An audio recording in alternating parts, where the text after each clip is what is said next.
Arrastion, jaun Andreok, arrastion eta ondo etorriak izan zaiteze, gaurko beste ekitaldi batera, Sabino Arana Fundazioaren beste ekitaldi batera.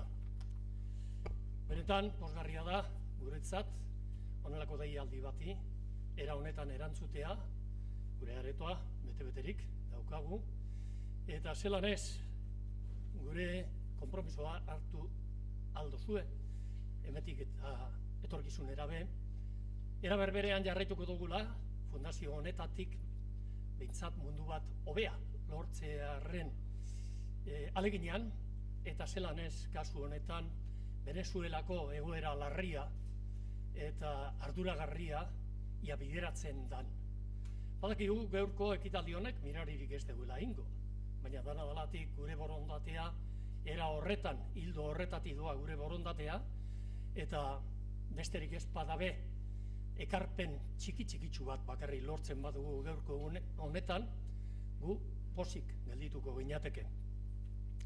Muy buenas tardes, señoras y señores, bienvenidos y, como no, bienvenidas a esta nueva conferencia organizada desde la tribuna de reflexión de la Fundación Sabino Arana, y un eskerrik asko verdaderamente especial y particular a los vasco-venezolanos residentes en Euskadi, bien residentes en permanencia o bien, digamos, pasando unos días aquí entre nosotros. Gracias por asistir a esta llamada, que, entre otras cosas, sin duda alguna, supondrá una pequeña aportación en lo que pretendemos todos, hacer un mundo mejor y, en este caso, como decía en euskera, una Venezuela mejor, como se merecen los venezolanos y venezolanas. El 20 aniversario de los acuerdos del Viernes Santo en Irlanda, el Brexit, Israel y Palestina, una nueva oportunidad para la paz, las relaciones entre Europa y Latinoamérica, entre otras cosas, estos han sido algunos de los temas que a iniciativa de nuestra Fundación hemos venido tratando a lo largo de los últimos meses. Todo ello, eso sí, todo ello con una finalidad principal: acercar la actualidad universal a Euskadi. Lo hemos hecho a través de un diría yo, muy diverso abanico de modalidades, mesas redondas, seminarios, conferencias y un largo etcétera, y hemos contado con la presencia de personalidades y conferenciantes de verdadero alto nivel. Iniciativas, todas ellas que podrían marcarse bajo el lema que a nosotros nos gusta tanto repetirlo por su contenido: Euskadi Munduan, Euskadi en el mundo, porque siendo conscientes de que tenemos las raíces, y seguiremos teniéndolas, no cabe duda, caladas bien en nuestra tierra, nuestro horizonte es y no puede ser otro que el mundo globalizado. Así comenzamos el año con la mirada puesta en nuestra tierra, en Euskadi, y en la memoria histórica. Román Berriozábal y Alasne Díez Muñiz nos presentaron sendos libros sobre la guerra civil, con la clara idea y clara pretensión de que debemos aspirar a recuperar la memoria histórica, nuestra memoria histórica, para ofrecer verdad, justicia y reparación a las víctimas, eso sí, sin un ápice de rencor ni odio, pero pretendiendo por lo menos garantizar que jamás de los jamases vuelvan a repetirse hechos como los acontecidos muy recientemente y no tanto, allá hace 80 años. Poco después, el profesor de la UPV, Euskal Universitatea, Iñaki Zabaleta, nos acercó a la figura del político y filósofo prusiano von Humboldt, su pensamiento, su trayectoria y su relación con Euskal Herria. Y es que Humboldt proyectó como pocos Euskal Herria en el exterior y situó los estudios sobre el euskera en un nuevo estadio. 250 años después, transcurridos esos 2 siglos y medio, quisimos mostrarle a Humboldt desde esta modesta fundación, desde esta misma tribuna, nuestro agradecimiento. Después dimos un salto a Galicia. Davide Cabaleiro nos presentó en esta misma sala, que lleva por título con mucho orgullo la de aquel que fue nuestro primer Lehendakari, el Lehendakari Aguirre, nos presentó Cabaleiro su documental titulado Sitio Distinto, en el que cuenta la historia de la inmigración gallega a Euskadi desde hace 120 años, así como la especial relación que mantenemos ambos pueblos. Una realidad que han generado entre gallegos y vascos, y ha supuesto un encuentro y un intentar de la mano crecer juntos a nivel social, cultural, lingüístico, etc. Pero como el mundo no termina en Finisterre, el día 15 del mismo mes recordamos, junto al ex primer ministro irlandés Bertie Ahern, en un nuevo seminario, los acuerdos de Viernes Santo de 1998 en Irlanda. Irlanda del Norte siempre ha ocupado un lugar especial en nuestro imaginario personal y colectivo. Por ello, saludamos con alegría y esperanza el nuevo camino de paz y reconciliación que se abrió en la isla hace 20 años. Algo sabemos también nosotros del inicio de procesos similares en nuestro pueblo. Hoy ponemos nuestra mirada en Venezuela, una Venezuela que vive una grave crisis política, económica y humanitaria. Una Venezuela a la que nos unen estrechos lazos históricos y de fraternidad. Ahí están, entre otras muchas cosas a resaltar, ahí están los acuerdos alcanzados por el gobierno de Euskadi, presidido por el Lehendakari Aguirre, al que antes me refería, y el gobierno venezolano, en 1939, que abrieron las puertas al exilio republicano y al vasco tras la Guerra Civil y el comienzo de la Guerra Mundial.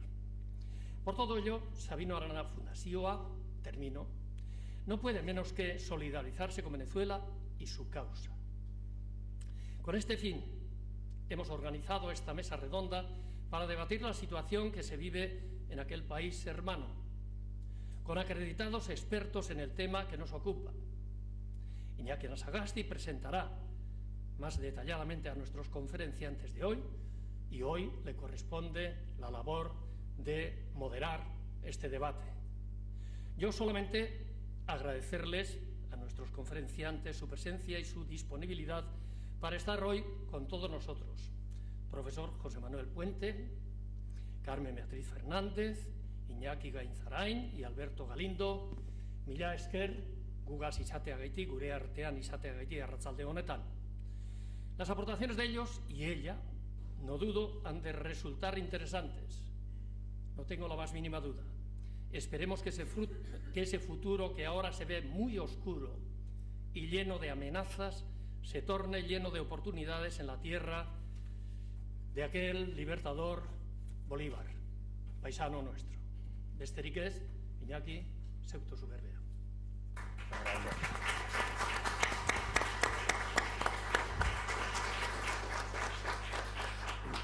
Eskerrik asko, Juan Mari.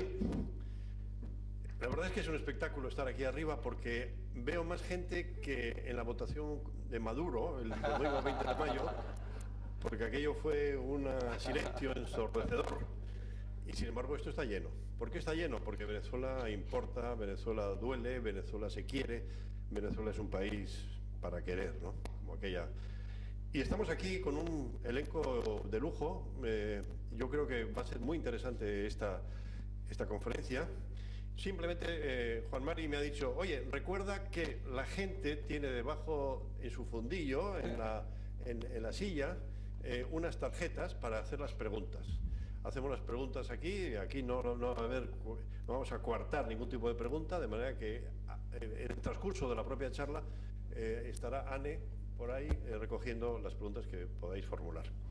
Yo simplemente quería hacer un agradecimiento a la Fundación Sabino Arana por organizar esta charla, que tiene su origen en un libro que va a presentar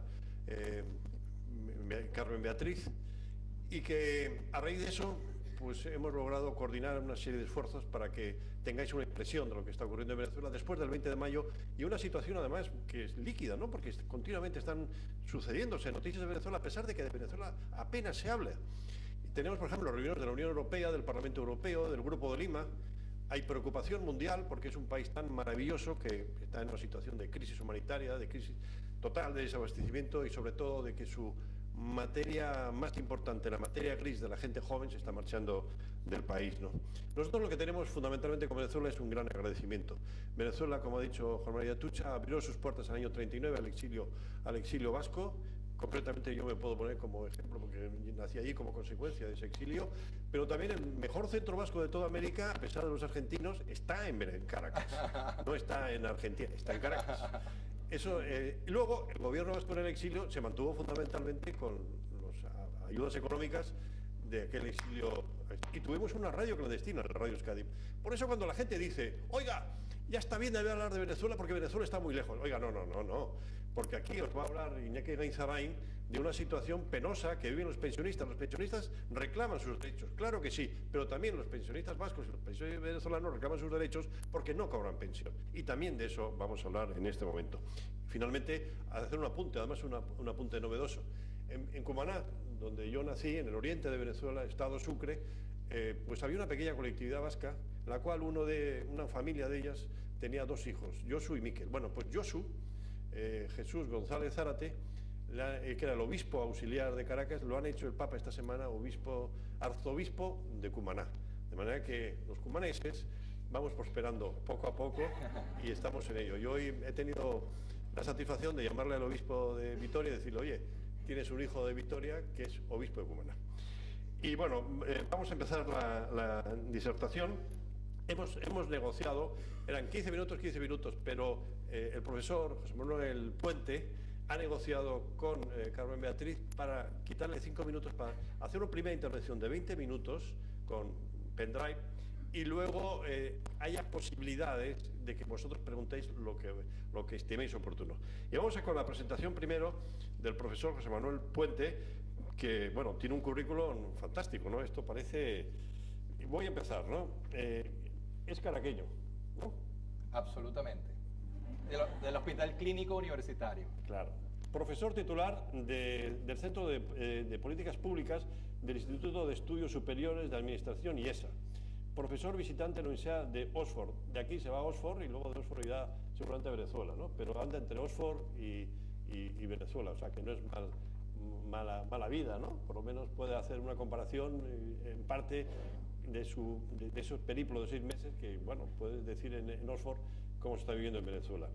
Miembro senior del St. Anthony College de la Universidad de Oxford. Es economista de la Universidad Central de Venezuela, con maestría de Administración Pública y Políticas Públicas en the London School of Economics y en Políticas Públicas de la Universidad de Oxford. PhD en Economía Política de la Universidad de Oxford. Bueno, podría seguir aquí, pero es casi mejor de que el profesor Puente nos ilustre con gran maestría la situación desgraciada que está viviendo nuestro país, Venezuela. Muchas gracias, Iñaki.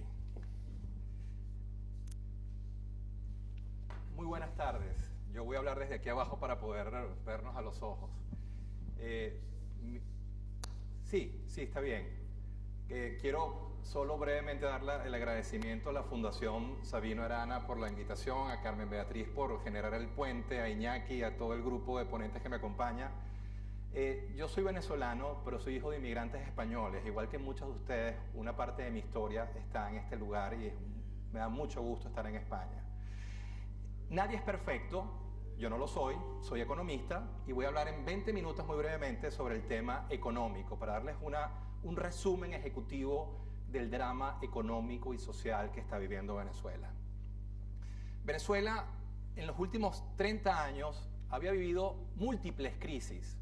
En algunos años tuvo 1 año de recesión, 2 años de recesión, pero nunca antes había vivido 4 años consecutivos de recesión. De hecho, muy probablemente el 2018 también será un año de recesión, de contracción económica, y vamos a acumular por primera vez en la historia de Venezuela 5 años de un ciclo recesivo, de contracción del PIB. Venezuela, como ustedes saben, tuvo un periodo glorioso que fue entre el año 50 y el 77, una economía que siempre creció a altísimas tasas, con inflaciones de 1 dígito, con una moneda muy fuerte que atrajo grandes volúmenes de inmigrantes españoles, portugueses, italianos, sirios. Periodo glorioso entre el 50 y el 77, pero ese periodo glorioso termina en el 77 con un punto de quiebre del PIB per cápita, del Producto Interno Bruto per cápita. Y si uno traza una línea recta del 77 a lo que fue el cierre del 17, uno se da cuenta que hay una curva con pendiente negativa y el Producto Interno Bruto del año 2017 es similar al que Venezuela tenía en 1955. En términos de producción de bienes y servicios, Venezuela retrocedió 60 años, consecuencia del mal comportamiento de los últimos 40 y particularmente de los últimos 5 años, que han sido desastrosos en términos de desempeño macroeconómico. En esencia, en los últimos 4 años, la economía venezolana ha perdido 35 puntos del PIB, es decir, un tercio de la torta de producción de bienes y servicios ha desaparecido. Y un colega en la Gran Bretaña, en la Universidad de Warwick, y yo hemos tratado de entender qué significa perder un tercio del PIB en 4 años.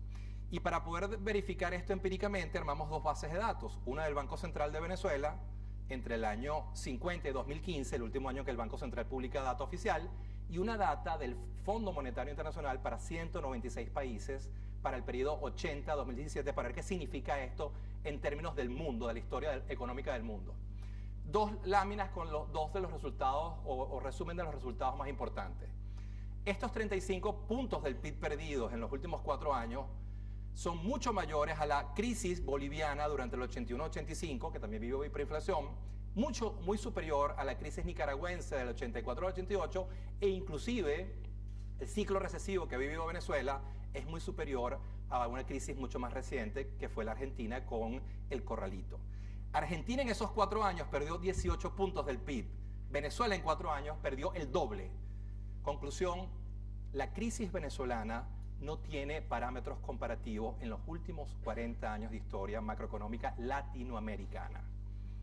En términos del mundo, por supuesto en el mundo ha habido grandes desastres, ha habido países que han sido invadidos, ha habido países que han estado en guerra, formalmente en guerras civiles o invadidos por fuerzas internacionales, y sí, Libia, Ucrania tuvieron contracciones en 4 años del 70%, del 50%, pero la crisis venezolana sería la número 8 entre las 8 peores crisis macroeconómicas que ha vivido una economía en el mundo en los últimos 40 años. Es decir, es difícil conseguir un país en el mundo que haya tenido un desempeño tan malo como Venezuela en los últimos 4 años. Venezuela no solamente, lamentablemente, lo ha hecho mal en términos absolutos, sino también en términos relativos. Esto es un muy simple ejercicio de crecimiento de las economías de Sudamérica. Y lo que vemos muy claramente es que Venezuela es la economía que menos ha crecido en los últimos 19 años en Sudamérica, siendo Perú la más dinámica, Bolivia también muy dinámica. Ciertamente Chile es la economía más consolidada del continente, mucho más cercana al primer mundo que al tercero, pero las economías que más han crecido en el continente han sido Perú y Bolivia. Y particularmente Bolivia creció 140 veces más que Venezuela en los últimos 19 años. Aquí una de las cosas paradójicas es como, voy a hablar mi edad y mi poco conocimiento de automóviles, es como un Fiat Uno con un motor 1300, 4 cilindros, va a 180 kilómetros por hora, por el canal rápido, y Venezuela, que es un Ferrari, con las reservas petroleras más grandes del mundo, va por el hombrillo a 20 kilómetros por hora. Esa es una de las grandes paradojas. Pero también no tengo el tiempo para hacer todos los detalles que quisiera. Cuando yo era estudiante de economía, hace muy poco tiempo atrás en la Central de Venezuela, a nosotros nos obligaban a leer un libro de Dorbush y Sebastián Edwards que se llama La macroeconomía del populismo. Y un capítulo central de ese libro era Perú, porque Perú era la economía del desastre.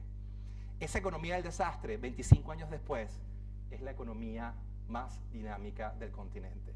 Lo que les quiero transmitir en esencia con este breve relato es que las historias no son lineales, las historias pueden cambiar si las sociedades tienen el liderazgo correcto que opta por las opciones de política económica correcto. Venezuela, además, el segundo gran problema es el ciclo inflacionario en el que estaba envuelto en los últimos años. Venezuela tiene 11 años entre las 10 inflaciones más altas del mundo, a veces en el puesto 5, a veces en el puesto 3, a veces en el puesto 1, pero siempre entre las 10 inflaciones más altas del mundo, y desde octubre, noviembre del 17 entra formalmente en hiperinflación. La teoría económica predice o proyecta que una economía que tiene una inflación intermensual de 50 o más % entra formalmente en un ciclo de hiperinflación. Y Venezuela entró en ese ciclo. Y para este año se proyecta una inflación al menos de 13.000 o 14.000%. Eso es de lejos la inflación más alta del mundo. Hay solo 2 economías en el mundo que han tenido hiperinflaciones en el siglo XXI, Zimbabue y Venezuela. Y por supuesto, esa alta y persistente inflación ha generado una destrucción de riqueza, un empobrecimiento y depopulación tremendo de la sociedad venezolana. Y aquí utilizo, para graficar mi punto, data de Encovi, que es una de las encuestas sociales más importantes que se hace en Venezuela. Dice que para el año 98, cuando se inicia el proceso revolucionario, los niveles de pobreza ya eran muy altos, la mitad de la población vivía en pobreza, 45%, pero para cierre del 17, el 87% de la población vive en situación de pobreza. Es decir, el 87% de la población no tiene el ingreso que le permita comprar la canasta básica normativa. Y un porcentaje importantísimo de la población gana salario mínimo, y el salario mínimo en Venezuela en este momento es $3 por mes. Quiere decir que el 50% de la población al menos vive con 10 centavos de dólar por día. Inclusive la misma encuesta te muestra que en el último año un 63 o 64% de la población ha perdido 11.4 kilos de peso, un reflejo de la crisis económica que tiene impactos devastadores en lo social, y como consecuencia de la caída de tu ingreso, de la imposibilidad de comprar la canasta alimenticia, tu ingesta calórica disminuye y la gente ha perdido masa muscular, y eso se representa en el 60% de la población. Es decir, esto pasó de ser una crisis económica a ser una crisis social, a ser ya una crisis humanitaria, como bien lo planteaba Iñaki. Venezuela tiene el salario más bajo en este momento de los últimos 30 años. Como les decía, el salario mínimo son $3 mensuales. Bajo cualquier bloque de literatura es muy claro que alguien que vive con $3 al mes vive en situación de pobreza extrema. Y eso, una de las consecuencias muy claras de esa crisis económica y social ha sido los flujos migratorios, que en el caso de Venezuela, un grupo de colegas que estuvimos esta semana en Barcelona, estuvimos analizando el tema, calculamos que puede estar la salida de venezolanos en los últimos años entre los 3.5 y 4.2 millones de personas.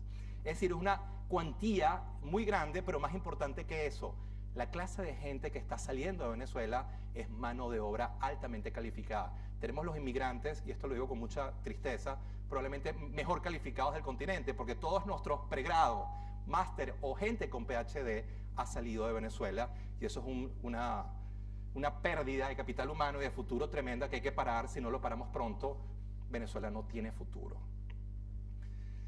Muchos desequilibrios en el ámbito económico. Es evidente que uno de ellos es que Venezuela se encuentra al borde del colapso de su sector externo. Venezuela tiene el nivel de reservas internacionales de dólares en el Banco Central más bajo de los últimos 21 años. Básicamente tiene un esquema cambiario equivocado, que es el de controles con tipos de cambio múltiples, que te generan múltiples incentivos negativos, entre ellos a la corrupción. No hay un mejor negocio en Venezuela que comprar un dólar preferencial y venderlo por lo que vale en el mercado paralelo. Pero además tienes un nivel de reservas que es muy bajo, que no te permite bajo ningún esquema cambiario asignar dólares al aparato productivo para compra de insumos o bienes finales y comercializarlos. Entonces la economía tiene una camisa de fuerza muy fuerte, que es el control de cambio, y un sector externo que está al borde del colapso. El corazón de la economía venezolana, el petróleo. El 96% de nuestras exportaciones son solo y petróleo. Y en este momento Venezuela produce el nivel de petróleo más bajo de su historia. De acuerdo al último informe de OPEP, está produciendo 1.548.000 barriles. Para darles una idea, en algún momento de los años 80, Venezuela llegó a producir hasta 3.5 millones. El corazón de la economía venezolana está patinando y produce hoy menos de la mitad del petróleo que llegó a producir en los años 80. Por supuesto, a consecuencia de ese colapso de sus exportaciones, de su economía, Venezuela ha caído formalmente en default, en una cesación de pagos de deuda. Ya van cerca de 5.000 millones de dólares en vencimientos que el gobierno no ha podido cumplir. Y vean un poco los vencimientos que tiene Venezuela entre el 18 y el 27.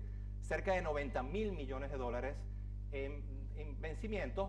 Con los niveles de producción actual de petróleo y los ingresos actuales, Venezuela no tiene capacidad de enfrentar sus pagos de deuda. Por tanto, inevitablemente va a seguir cayendo en default, en cesación de pagos, con impactos devastadores, porque los mercados internacionales se le han cerrado, porque es un país moroso. Los españoles utilizan, cuando alguien no paga, como dicen ustedes, mi mamá, moroso, pero mi mamá usa otra palabra un malapaga, un maula, eso usa mi mamá. Venezuela es un país maula en términos de sus finanzas públicas. Y vean aquí un poco los vencimientos. Ya tiene 5.252 millones de dólares en vencimientos no pagados. Es decir, aunque el gobierno no lo acepte, Venezuela está formalmente en default, en cesación de pagos. Finalmente, el 2008 y 2019 son años muy duros porque todas las proyecciones sobre Venezuela de inflación y de PIB hablan de una economía que podría tener entre 13 y 15.000% de inflación, con un ciclo recesivo de entre menos 10 y menos 15%, es decir, se continuaría el ciclo recesivo, y con el 2018 probablemente el 50% del Producto Interno Bruto va a desaparecer, con lo cual va a agravar la situación económica y social de Venezuela. Yo quiero terminar en 2 minutos porque es mi responsabilidad. Es muy fácil destruir, mucho más difícil es proponer soluciones a los problemas. Venezuela tiene macro problemas, pero la teoría y la experiencia internacional también te muestran que hay soluciones a estos problemas, que Bolivia, Perú, Brasil, con sus problemas, con sus altibajos, han ido saliendo de ciclos de hiperinflación, de ciclos recesivos y han recuperado crecimiento y están haciendo las cosas razonablemente bien. ¿Qué es lo que tiene que hacer Venezuela? Muy brevemente, porque no tengo el tiempo, lo hago en 3 minutos. Tiene que buscar recursos financieros internacionales, está al borde de un colapso su sector externo, tiene que buscar ayuda financiera para tener los dólares para liquidar al aparato productivo y destrancar el juego recesivo. Tiene que focalizarse, como lo hizo Brasil con el Plan Real, en un ataque frontal a las inflaciones intermensuales y poco a poco ir bajando la inflación intermensual para que en 2 o 3 años pueda converger con lo que es la inflación promedio latinoamericana. América Latina tiene una inflación promedio del 5% y Venezuela tiene una proyectada de 13.000%. Algo está haciendo mal Venezuela que no hace el resto del continente.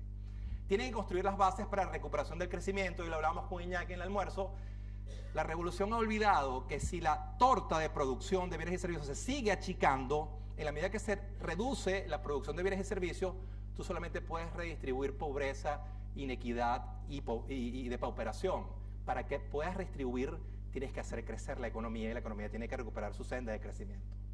Tienes que ir a una reforma fiscal. Parte del problema hiperinflacionario es que tienes un déficit de 25 o 26 puntos del PIB, que es algo impensable en esta parte del mundo, y claro, lo estás financiando con dinero inorgánico del Banco Central, que es gasolina pura para la inflación. Tienes que eliminar los controles de precios, sobre todo en rubros que no sean de primera necesidad. Detrás del problema de desabastecimiento, que es la tercer gran desequilibrio que vive la economía, están controles de precio. Entonces, claro, con precios ficticios que no cubren los costos de producción, los productos desaparecen de los anaqueles porque los precios finales no cubren los costos de producción. Esto ya no es un tema ideológico o teórico, es un tema de recuperar el sentido común en materia macroeconómica. Tiene que desmontar sin lugar a dudas el control de cambio y ir a un esquema con un tipo de cambio único competitivo. Venezuela tiene ahorita 3 o 4 controles de cambio, 4 tipos de cambio. Eso no funciona, genera distorsiones terribles en la asignación de recursos y terribles incentivos a la corrupción.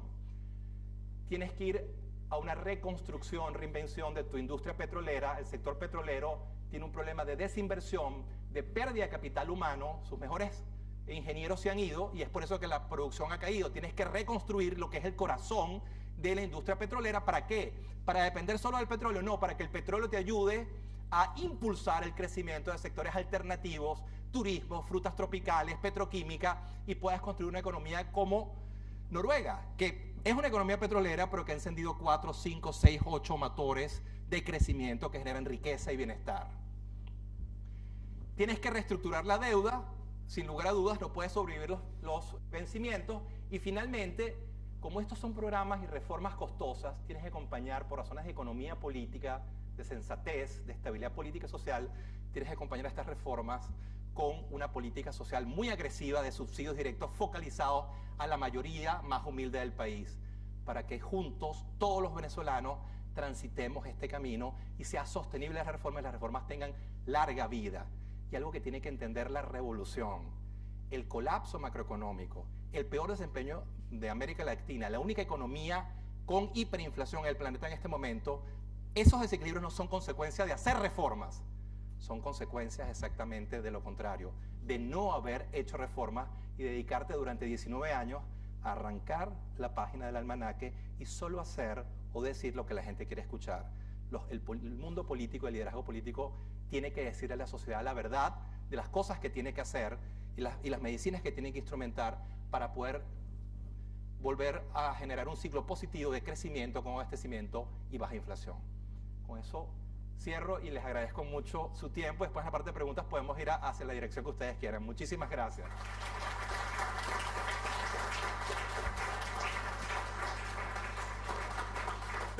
Muchas gracias, José Manuel. 16 minutos. ¿No?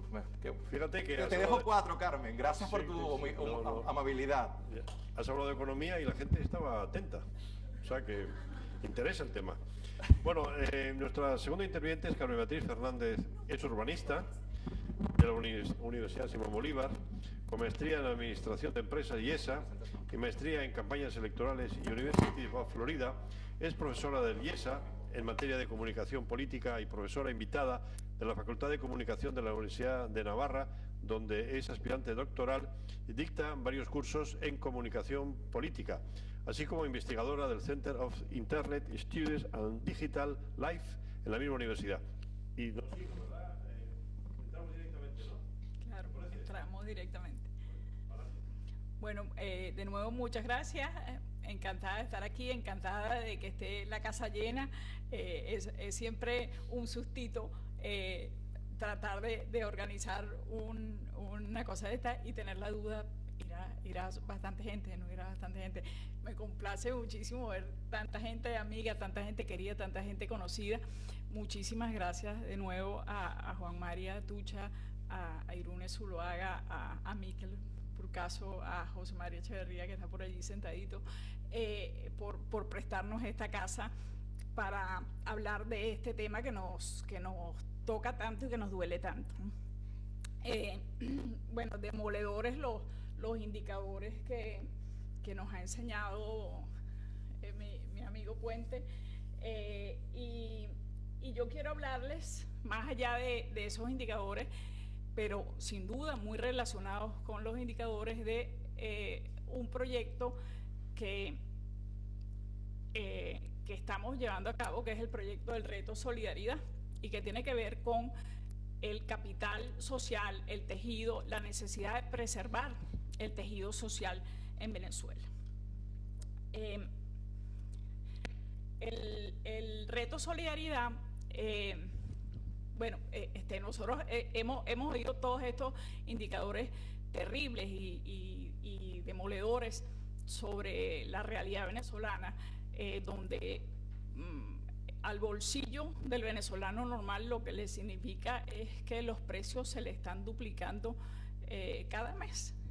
Ese solo indicador por sí mismo es tan duro y tan terrible, que se expresa en los kilos perdidos, pues lo que jocosamente, con una increíble capacidad de hacer chistes de las propias desgracias que todavía tenemos los venezolanos, se ha venido denominando la dieta de Maduro, ¿no? Pero el tema es que con el Reto Solidaridad estamos tratando de promover desde esta diáspora tan crecida de estos 4 millones de venezolanos que estamos hoy por el mundo por razones forzadas en muchos casos, promover canales de ayuda humanitaria y facilitar el establecimiento de puentes que preserven en Venezuela el tejido social. Porque cuando nosotros oímos estos indicadores tremendos de los que nos habla José Manuel, uno podría pensar que la solución o que la consecuencia de eso es pues la ley del más fuerte, que se salve quien pueda, sálvese quien pueda. Y de alguna manera es ese mensaje de sálvese quien pueda, el mensaje que se manda desde el alto gobierno. Es eso, ¿no? No hay abastecimiento para todos, pues comen solo los más fuertes. Y esa podría ser hasta una consecuencia natural de la sociedad venezolana, que es depredación del más débil. Y sin embargo, lo que se está viendo en Venezuela es una sociedad que establece lazos tremendamente solidarios y una sociedad que está en centenares de casos y centenares de iniciativas volcándose de manera solidaria a la ayuda al más desprotegido, a la ayuda al más vulnerable.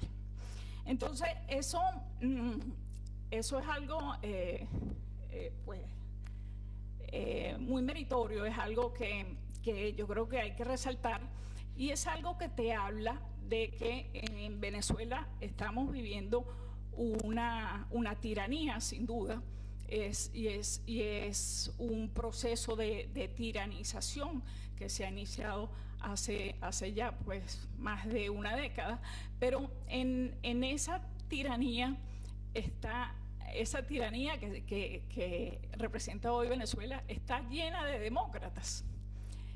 Y este no es un asunto menor, está llena de demócratas porque en Venezuela existe un tejido social, pero existe además una cultura democrática tremendamente valiosa.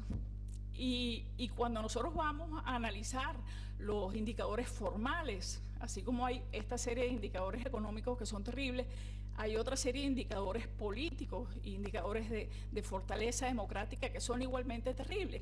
Los indicadores formales de democracia están para Venezuela todos absolutamente en el suelo. Y nos queda un indicador de democracia, y es la cantidad de demócratas y la cultura democrática que aún existe en Venezuela y aún se preserva en Venezuela.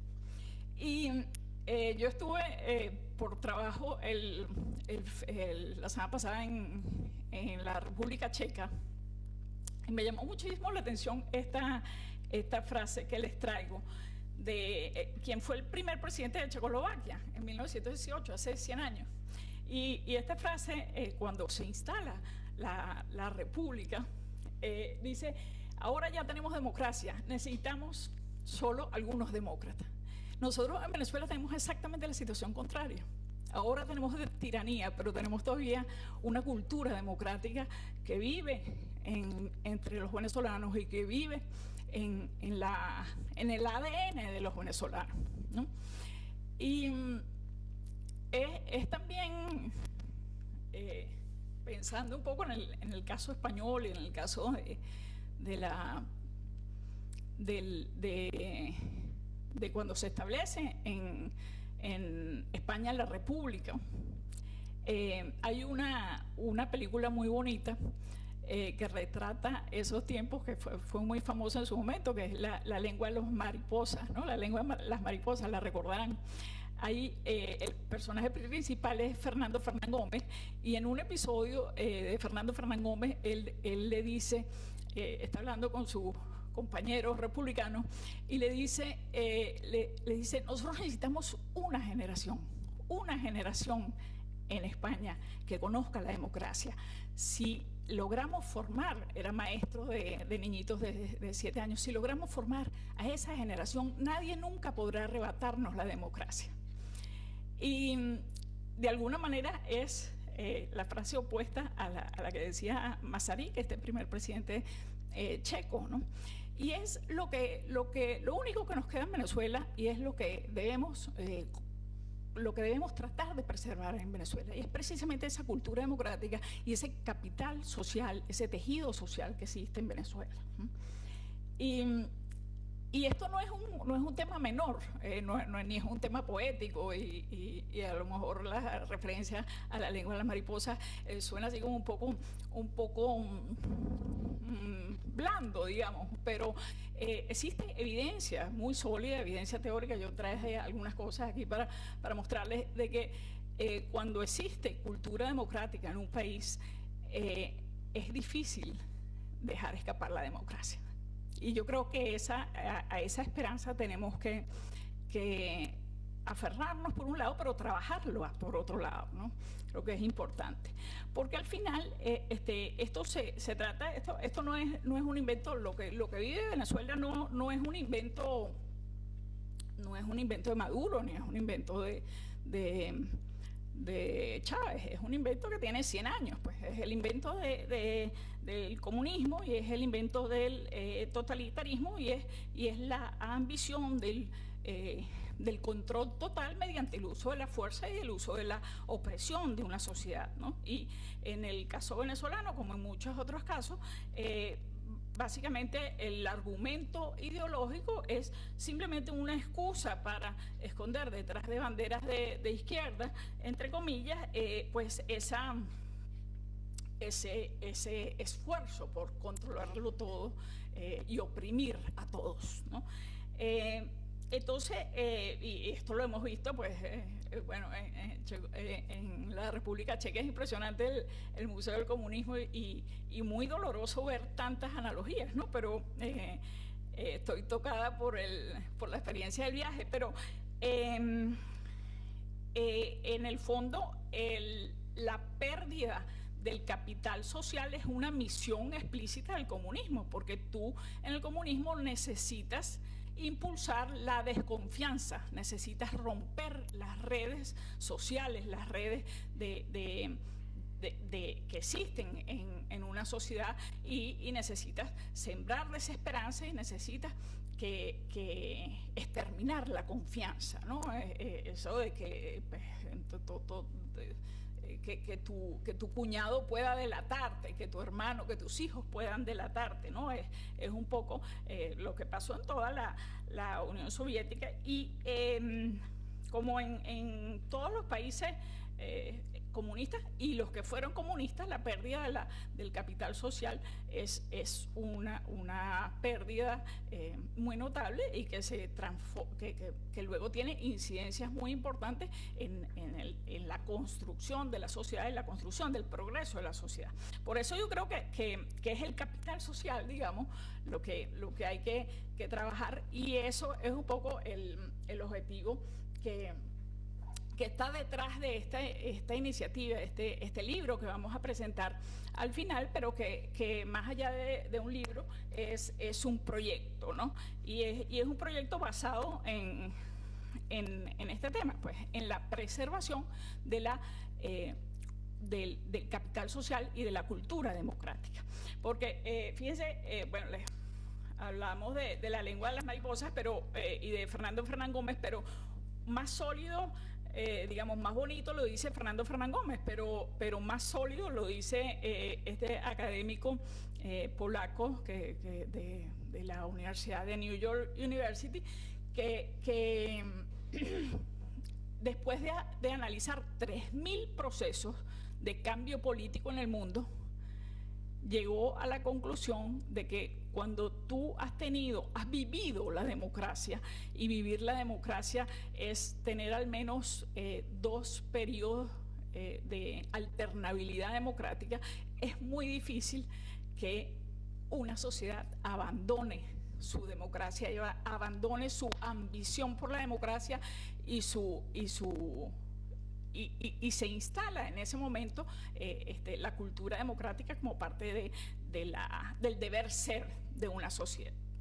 Y entonces, y eso lo tiene Venezuela, sigue teniéndolo Venezuela, y creo que hay que poner todos nuestros empeños en que siga teniéndolo, ¿no? Y un poco el granito de arena que aportamos desde el proyecto Reto Solidaridad va un poco en esa dirección, ¿no? El Reto Solidaridad, que el libro muestra, el libro, Iñaki, que lo tenemos aquí, el librito del Reto Solidaridad, básicamente cuenta estas 30 historias de aliento para un país desalentado, pero que son 30 historias de aliento que muestran capital social y muestran vigor en el tejido social venezolano, ¿no? Una de las historias, por ejemplo, es de 5 amigas de Iruña, ¿no? 5 amigas en Pamplonicas. Y estas 5 señoras se reunían todas las semanas a tomar un café.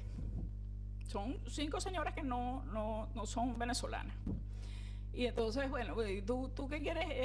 ¿De qué quieres el café? Bueno, yo quiero un café con leche. Yo quiero, la otra amiga, yo quiero un café cortado. Yo quiero un café manchado. Yo quiero uno muy corto de café. Y la quinta amiga dice, ¿de qué quieres el café? Bueno, yo tengo un café, yo quiero un café con ganas de llorar, ¿no? ¿Qué te pasa? ¿Qué te ha pasado? Me dice, bueno, que me cuenta mi cuñada que está casada con un venezolano, lo que le ha pasado, no sé qué. Bueno, total que de ese café, de esas amigas, de esas 5 amigas que se reunían, se van a la semana, sale una iniciativa, de ayuda a Venezuela. Entonces, bueno, la historia es una historia bonita, como son centenares de historias que estamos recopilando y que tienen que ver precisamente con la capacidad de sobreponerte a ese dolor, digamos, y erigirte en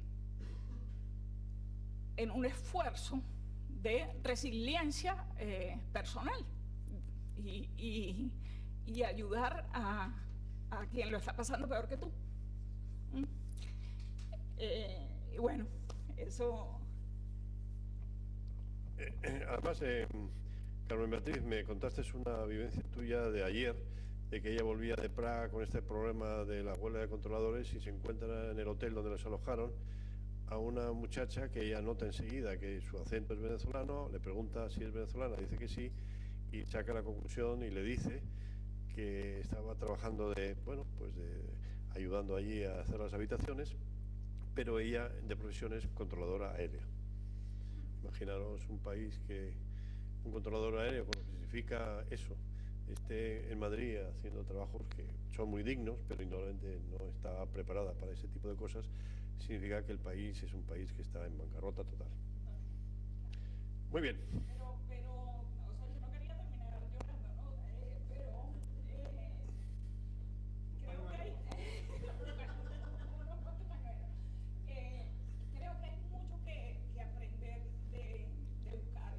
Creo que hay mucho que aprender del exilio vasco. Creo que hay tremendos lazos entre Euskadi y Venezuela, pero además el aprendizaje profundo de los altibajos, ¿no? O sea, de que hay luces, pero también hay periodos de muchas sombras, pero hay luces.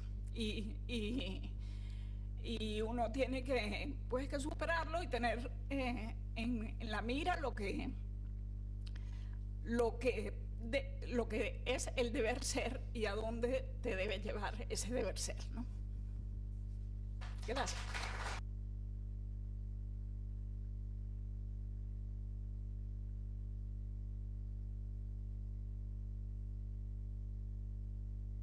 Gracias, Carmen Beatriz. Lo has hecho muy bien.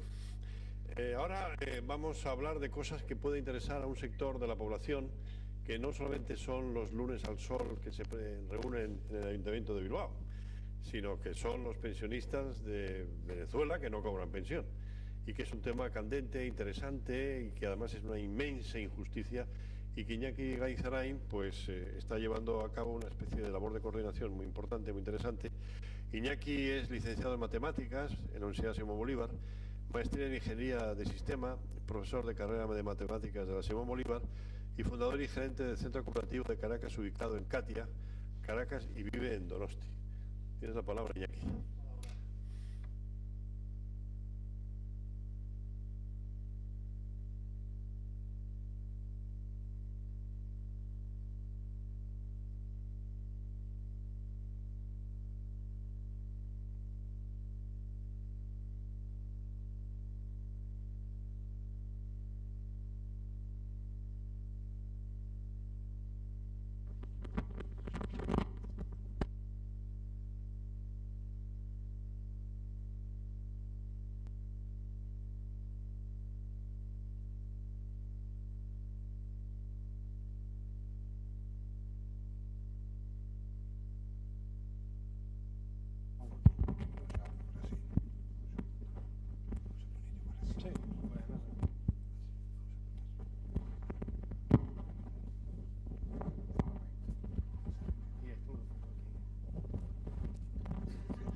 Está en otro equipo.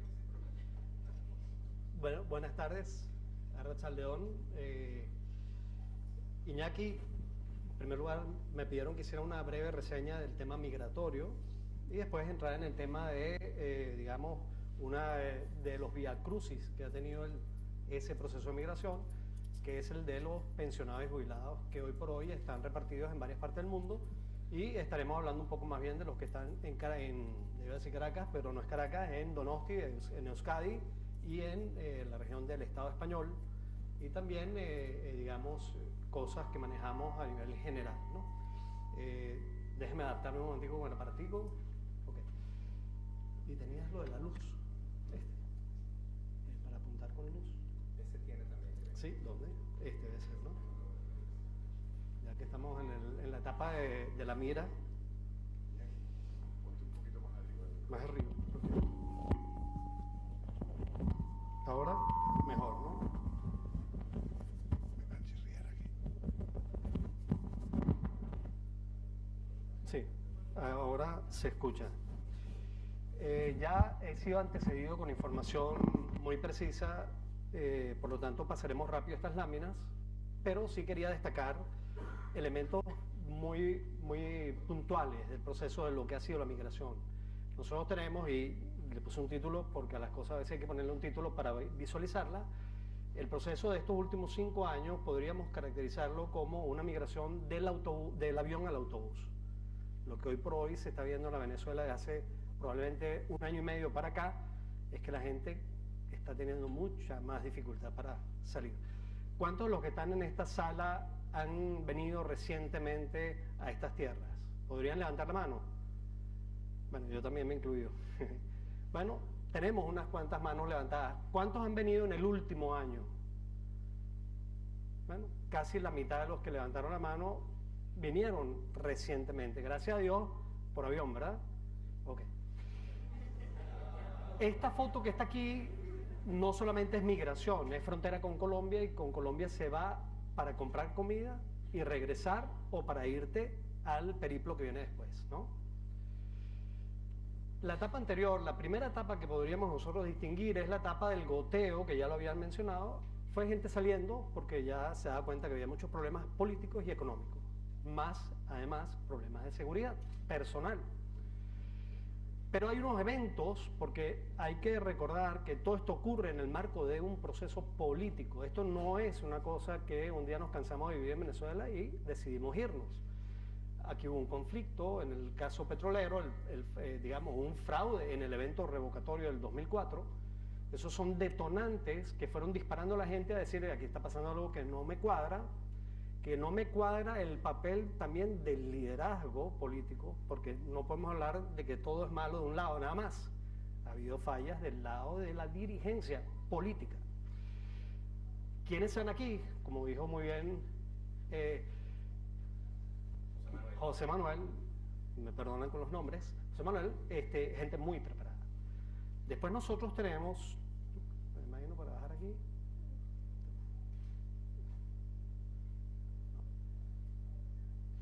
¿tú le puedes dar enter ahí? Un enter, porque aquí no tengo el enter. ¿Se quedó congelada? Okay. Ahora sí, ok. La segunda fase sí está muy marcada por la política. Es una fase donde la cual la gente sale de la gran frustración del 2004 y del 2006, eventos electorales, ¿okay? Entra en un proceso todavía de gobierno, pero aquí hay otros eventos políticos muy importantes que tienen que ver con un referéndum constitucional, que además fue fraudulento, tiene que ver con unas elecciones de 2012 y 2013 que también fueron marcadamente fraudulentas. Eso hace que la gente reaccione, pero todavía está reaccionando un sector que puede pagarse un viaje. Posteriormente viene una etapa que veremos en una lámina más adelante, que es que empieza a involucrarse en la clase media, ¿ok? Y eso está marcado, hay un evento que marca ese inicio, que es la pero muy fuerte represión que hubo en el año 2014, además de empezar el problema de la escasez y empezar el problema de la inflación de manera ya mucho más cotidiana. Y se inicia el proceso de ir por tierra. Por supuesto, el 2017, cuando ya, como lo comentaba José Manuel, la hiperinflación es un hecho que ya te marca de manera totalmente notoria, y además la escasez también, empieza el proceso ya de irse por tierra, y es lo que habíamos visto antes. Pero hay que hablar de cifras. Ya mencionaba una cifra que comentó Manuel relacionada con una reunión que tuvieron especialistas, pero yo voy a dar cifras en función de los que han puesto cifras, ¿no? Hay una organización que se llama la Oficina Internacional para las Migraciones, que tiene una cifra que dice que van alrededor de 1.600.000. ¿Okay? Después tienes una que hace la Universidad Simón Bolívar por su lado, y dice que se está llegando ya ahorita, en este momento, a 3.200.000 al fines del año 2017. Después tenemos una que hace la Universidad Central, en la cual aparece una cifra de 2.800.000, y después tenemos Consultores 21, que es una empresa de investigación de mercado y de sondeos de opinión pública, que te habla de 4 millones, etc. Entonces nosotros, ante tantas cifras, y por supuesto el sector gobierno dice que son menos, ¿ok? Nosotros tenemos una encuesta que ya mencionaron, la encuesta de condiciones de vida que normalmente han desarrollado estas universidades, que marca, y nos hemos centrado en el periodo que está aquí, 2014-2017, marca una tendencia clara de cómo va produciéndose el salto con respecto al año pasado. Si se dan cuenta, en el periodo 2015-2016 se produce un salto muy importante, se ralentiza al final, pero eso también tiene una explicación. Viajar se hace cada vez más difícil, más costoso, porque ya es una aventura, es toda una empresa poder salir de Venezuela. Hay un consenso, son más de 3 millones, estaban comentando 4. Yo quisiera ser un poco conservador para no irme y decir 3, que ya sería poco más del 10% de la población venezolana. Y todos los investigadores concuerdan en algo. Hay un salto, hay un momento que marca, aquí se abrieron las puertas, ¿okay? Y es el 2015.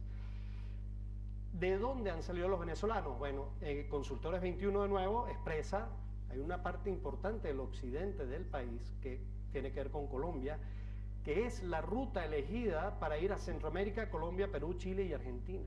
Imagínense las horas que se tarda para llegar en Argentina. Hay que pararse en cada país, cambiar de autobús, etcétera. O sea, es un periplo. Después tenemos un sector que se ha ido aquí y, digamos, el área central, ¿no? Hay que recordar que Venezuela es un país norte costero. La mayoría de la población está aquí. Dejó de ser rural hace muchos años. ¿A dónde han emigrado? Fundamentalmente en Europa tiene 3 destinos, que son España, Portugal e Italia. Y después tiene en Venezuela, bueno, tiene Estados Unidos en América, México, Costa Rica, pero digamos, se ha ido, en este último lapso, se ha ido concentrando hacia abajo. Hay países que han recibido mucha emigración y se ha convertido eso en un tremendo dolor de cabeza. ¿Por qué? Bueno, Consultores 21, para que es una empresa de opinión, dice, bueno, razón número 1, economía. Claro, la economía ya tiene unos elementos, son de golpe que hay que estar viviendo allá. Es difícil explicarle a los que viven aquí, honestamente, porque a mí me ha tocado explicarlo cuando puedo en euskera y cuando puedo en español y no lo entienden, porque además me dicen, pero si la cosa está tan mala, ¿por qué no tumban al gobierno? Entonces yo les digo, oye, pero hay una pregunta que yo te tengo a ti, porque algunos son vascos, por supuesto, y si son de un sector político, pues un poco más, le digo, ok, bueno, yo quisiera que tú me explicaras, Franco, San Francisco Franco, para los que le tienen cariño, ¿murió en una cama, murió en una cárcel o murió ahorcado? ¿Cómo murió? Cuando les hago la pregunta, ya no me hablan del tema de por qué no tumban a Maduro si es tan malo, ¿okay? Se los doy como dato para que lo sepan, a todos los venezolanos que están aquí, que más de una vez cuando conversen con una persona que conoce poco el tema, te salga con una cosa de ese estilo como... Ok, después política, situación política y los que quieren buscar oportunidades. Este es un gráfico marcador fundamental, ya lo adelantó, de la economía. O sea, miren la caída en los 5 años de esta curva que es producción petrolera. Miren esta otra curva, que va para arriba. La deuda, me corrige José Manuel si tiene datos más, yo no soy economista, ojo, pero hay una relación, esto lo saqué de la información que hay pública, deuda pública versus exportaciones, si lo divido, me da aquí que hay un 450%. O sea, que nosotros debemos muchísimo dinero. Y lo que tenemos para pagar cada vez es más exiguo, porque la curva anterior te dice que se cayó. Y como dijo muy bien José Manuel, levantar eso no va a ser fácil. Bueno, este es el fantasma que tenemos ahora galopando por Venezuela. Aquella famosa espada de Bolívar que camina por América Latina, se transformó la inflación que camina por Venezuela en este momento, ¿no? Aquí voy a poner un ejemplo doméstico para la gente que vive aquí, que no ha ido a Venezuela nunca, pero que compra aquí. Esto es, ¿cómo llaman esto aquí? Cartón de huevo, ¿verdad? Ok, este es universal. En el 22 de abril, hace un mes, 1.300.000 bolívares. Y ahora sí me refiero a un valor de los pensionados. La pensión en el 22 de abril del 2010, un pensionado por vejez cobraba 549.000 bolívares. ¿Cuántos cartones de huevo puede comprar ese pensionado con su pensión de un mes? ¿Puede comprar uno? No puede comprar uno. Pero miren lo que pasó un mes después. El costo subió y también subió la pensión, porque la otra realidad es que el gobierno sube los sueldos cada 2 meses, que es otra característica que estamos viendo de un proceso claramente hiperinflacionario. 3 aumentos de sueldos este año. Ese es el drama de los venezolanos, les sube el sueldo y al mes siguiente ya no vale. Cuando hablan de represión en la encuesta, hay dos elementos que son muy importantes. En 2014 tuvo 43 personas asesinadas en las calles de Venezuela, 486 heridos registrados y 1.854 detenidos. El gobierno sí sabe lo que quiere. Usé gobierno para darle un título bonito. En el 2017, 157 personas asesinadas en las protestas, más de 10.000 heridos leves, heridos 2.977 muertos, presos. Actualmente se habla de casi 400 presos políticos. Si tú tienes un gobierno que hace eso, está dispuesto a dejar el poder. Inseguridad, que es una razón importante, no está de primera, está abajo. Pero Venezuela tiene 4 de las 10 ciudades más violentas del mundo.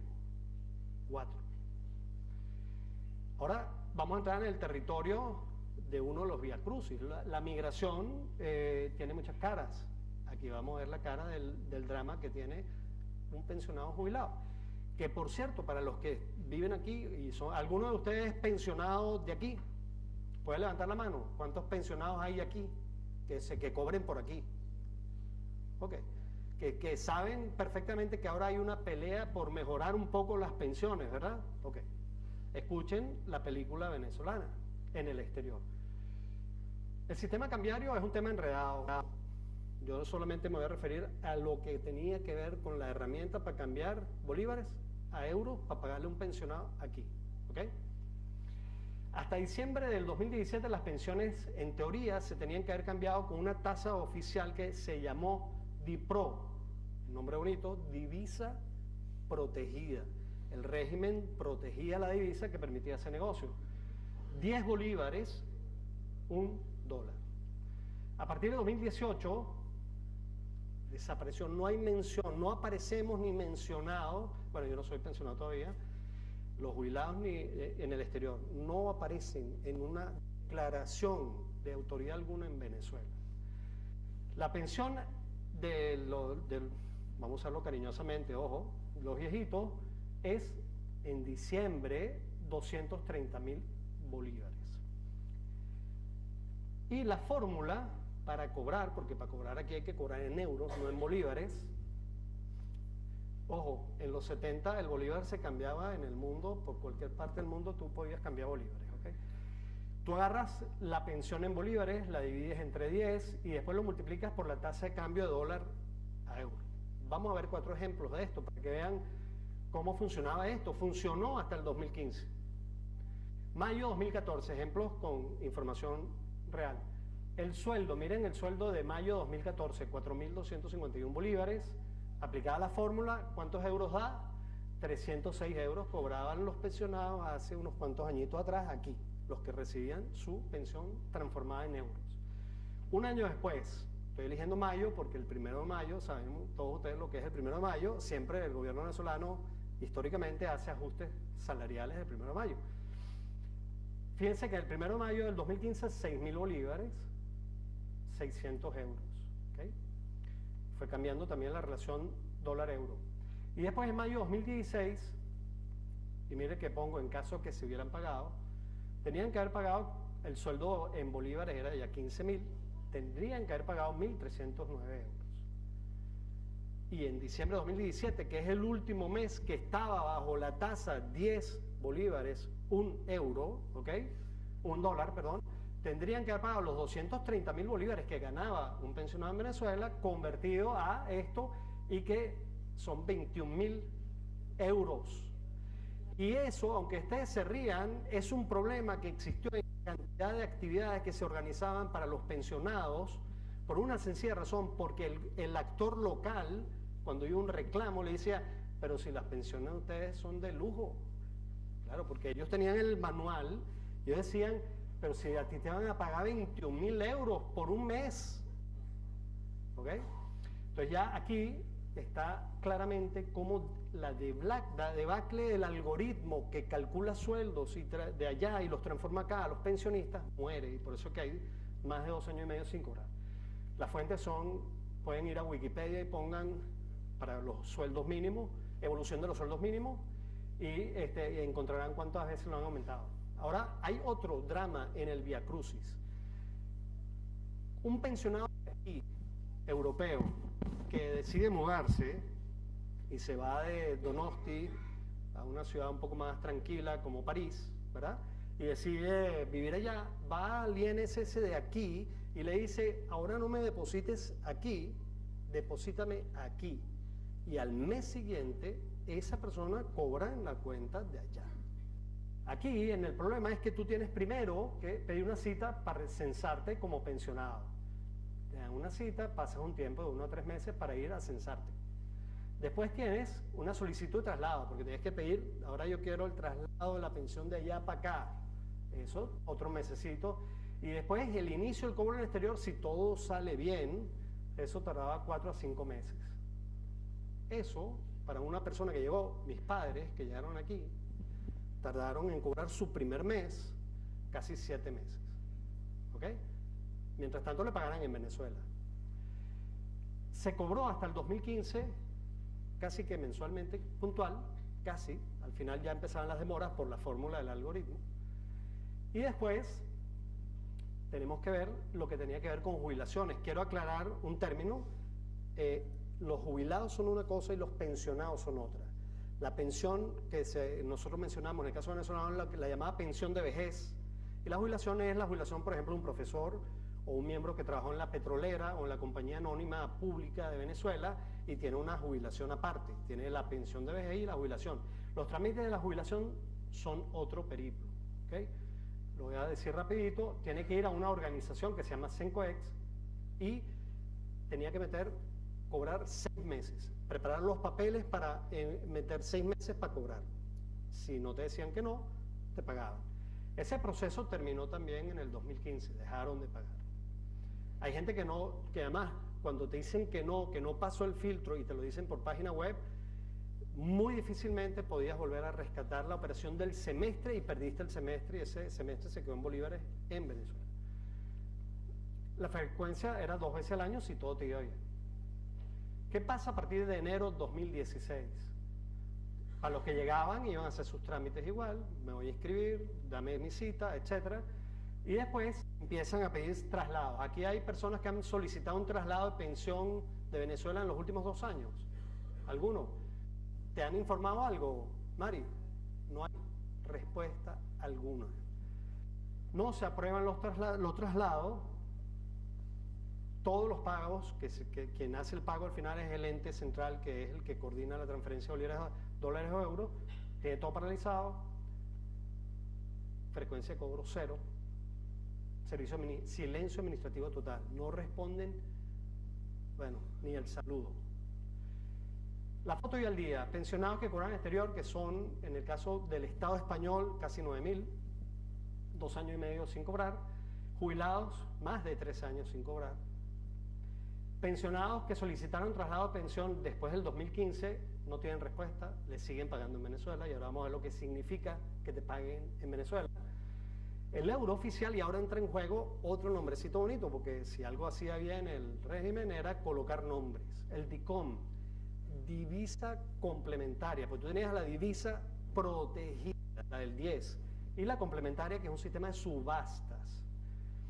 Hoy esa divisa, mira lo que pasó el 10, porque el DIPRO desapareció y ahora existe el DICOM, pero el DICOM ya está en 92.000 bolívares, un euro, ¿okay? Pero hay una cosa dramática: el gobierno, que no tiene dólares ni euros obviamente, solamente ha vendido 13 millones de dólares en subastas DICOM en lo que va de año. Y 13 millones para un país es absolutamente nada. Yo no sé cuál es el presupuesto de la Fundación Sabino Arana, probablemente no llega a 13 millones de dólares, pero digamos, 13 millones de dólares no es absolutamente nada para una nación que tiene empresas, personas naturales que necesitan dólares. El euro paralelo, para los que no lo entienden, porque los venezolanos lo entienden, pero que aquí hay gente que no entiende, el euro paralelo es el euro de la gente de a pie. Tú tienes que comprar, tú te vas a ir de Venezuela a donde sea y necesitas 500 dólares. ¿A dónde vas a ir? A la DICOM. No, eso no existe. Tienes que llamar a ver dónde, cuánto me lo cambia. Entonces hay unas páginas web que dan unos precios, etcétera. En estos días, porque sube todo el tiempo, 1.300.000. ¿Cuál es la realidad? Muchos pensionados viven ¿de qué? De la familia, de las ayudas sociales, comunidades autónomas, Cáritas, etcétera. Algunos pensionados han muerto. Aquí tenemos compañeros no pensionados, pero cuyos padres, algunos, han muerto sin recibir ni siquiera la respuesta de Venezuela de su pensión. Los que reciben el pago de Venezuela en Venezuela y tuvieran que cambiar, imagínense que a ti te pagan en Venezuela y tú dices, bueno, pero cámbialo a euros, pues. Y si te pagan en Venezuela, cámbialo a euros y ya está, no hay problema. ¿Cuál es el problema?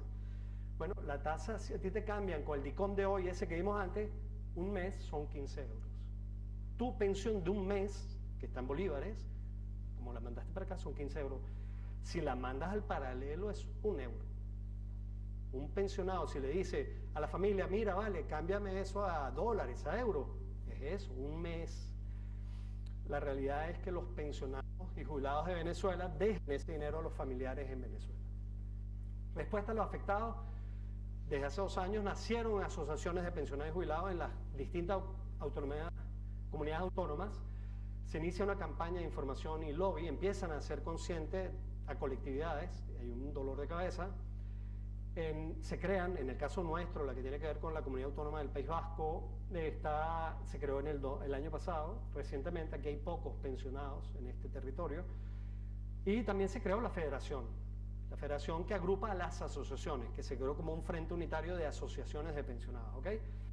Nosotros logramos, gracias a gestiones como por ejemplo la del tocayo Iñaki Danzasti y otras personas, pues acceder a autoridades de aquí, del gobierno vasco y el de gobierno de Nafarroa, para que nos dieran acceso al RGI, porque hay una palabra que aquí vale mucho, y es que en las reuniones formales a ti te dicen, usted tiene una pensión asignada, por tanto usted no puede pedir aquí una ayuda, no puede ir al RGI, no puede pedir pensión no contributiva, usted no puede pedir nada, porque usted tiene una pensión. Entonces ahora la presión que se está haciendo es que diga pensión reconocida y pensión no pagada, diferenciar. En el caso del gobierno vasco se logró que ya algunos pensionados que reúnen el perfil de dificultades económicas reales reciban una ayuda. Hay distintas comunidades que ya están aprobando RGI, no están todavía entregando porque requieren aprobaciones. En el caso del País Vasco, que tiene un proceso un poco más maduro probablemente que otras comunidades autónomas, eso sí se ha podido hacer. Galicia y Asturias, donde hay una buena cantidad de pensionados de Venezuela, ellos, ¿qué hicieron? Como algunos tienen la doble, bueno, primero hay un convenio bilateral Venezuela-España, number one, y en virtud del convenio bilateral ellos van para allá y piden la ayuda de que me pases al complemento de mínimos, que es una pensión de aquí. Siempre se la negaron y se tuvieron que ir a los tribunales. Han ido ganando consecuentemente todas las demandas al Instituto Nacional de Seguridad Social en España. La federación ya hace lobby nacional importante, se trabaja para que el Estado venezolano se vea obligado a formalizar una deuda. Las personas que se están muriendo no tienen ningún papelito que el Estado venezolano le debe a él, y en este caso a los herederos. ¿Okay? Y por supuesto estamos ya entrando en un enfoque de derechos humanos, porque esto es realmente un problema de derechos humanos. Vamos a cierre. Venezuela como dolor de cabeza. Fuerte migración afecta a Occidente fundamentalmente, ¿no? La gente no se va para otros lados, sino países occidentales. Tenemos una caída en una economía en caída libre y una petrolera en las puertas de un proceso de embargos. Hay una emergencia humanitaria dentro y afuera, la de los pensionados es uno. Venezuela es una autopista del narcotráfico. La política existe. Y Venezuela está también a la orden, por este gobierno que hay, de sectores antioccidentes, y el grupo que está en el poder no va a promover ninguna salida a través de lo que se llama elecciones auténticas. Retos para Venezuela, a nuestro juicio, salir de la dictadura, número 1. Eso es un reto político. Guerra a muerte a la corrupción y a la inseguridad. Venezuela tiene un cáncer, la corrupción, antes y ahora. La de ahora no tiene nombre, pero estos que llegan ahora, a través de la figura de un caudillo como Chávez, caudillo militar, llegan por el malestar de la sociedad que ya tenía unas instituciones muy corrompidas. Hacen falta programas solidarios de primer nivel, porque Venezuela es un país que ha vivido el populismo puro y duro, y necesitas crear un camino de programas solidarios de primer nivel. Por supuesto, los programas económicos y legales, ¿verdad?, que planteaba, por ejemplo, José Manuel, todo el tema fiscal, etcétera, de primer nivel. Y hay una cosa muy importante que no podemos dejar pasar de largo para no volver a caer en un teatro de esta naturaleza. Educación. El periodo civil de Venezuela, que fue muy corto, tuvo un esfuerzo muy importante en educación, pero después se fue cayendo, la corrupción se fue carcomiendo instituciones y no fue lo suficientemente largo como para sentar un precedente. Nosotros tenemos que dejar de ser una sociedad lumpen para ser una sociedad del saber hacer, una sociedad de saber convivir, aunque haya instituciones que ayuden a eso, y de saber decidir, porque el saber decidir nos librará de los caudillos, que es otro de los grandes dramas de Venezuela, el caudillo militar y los caudillos políticos representados en Carlos Andrés Pérez y Rafael Caldera, que no les importó eliminar sus propios partidos políticos con tal de ellos ser presidentes por segunda vez. Aquí terminamos con una nota histórica. La historia nos une. Entre 1920 y 90, Venezuela le abrió las puertas a media Europa. Aquí los venezolanos tenemos mujeres hermosas por esa mezcla de lo que ya existía y de lo que vino. América Latina estuvo llena de guerras, y América del Sur también, dictaduras feroces. Mis profesores en la universidad, importantes, varios de ellos sureños. En el 2018, hoy, en particular en este salón, solo pedimos los venezolanos la debida reciprocidad. Nosotros abrimos las puertas en su momento, pedimos que nos abran las puertas y nos ayuden a salir. Es que recasco de Torce Agatic, muchas gracias.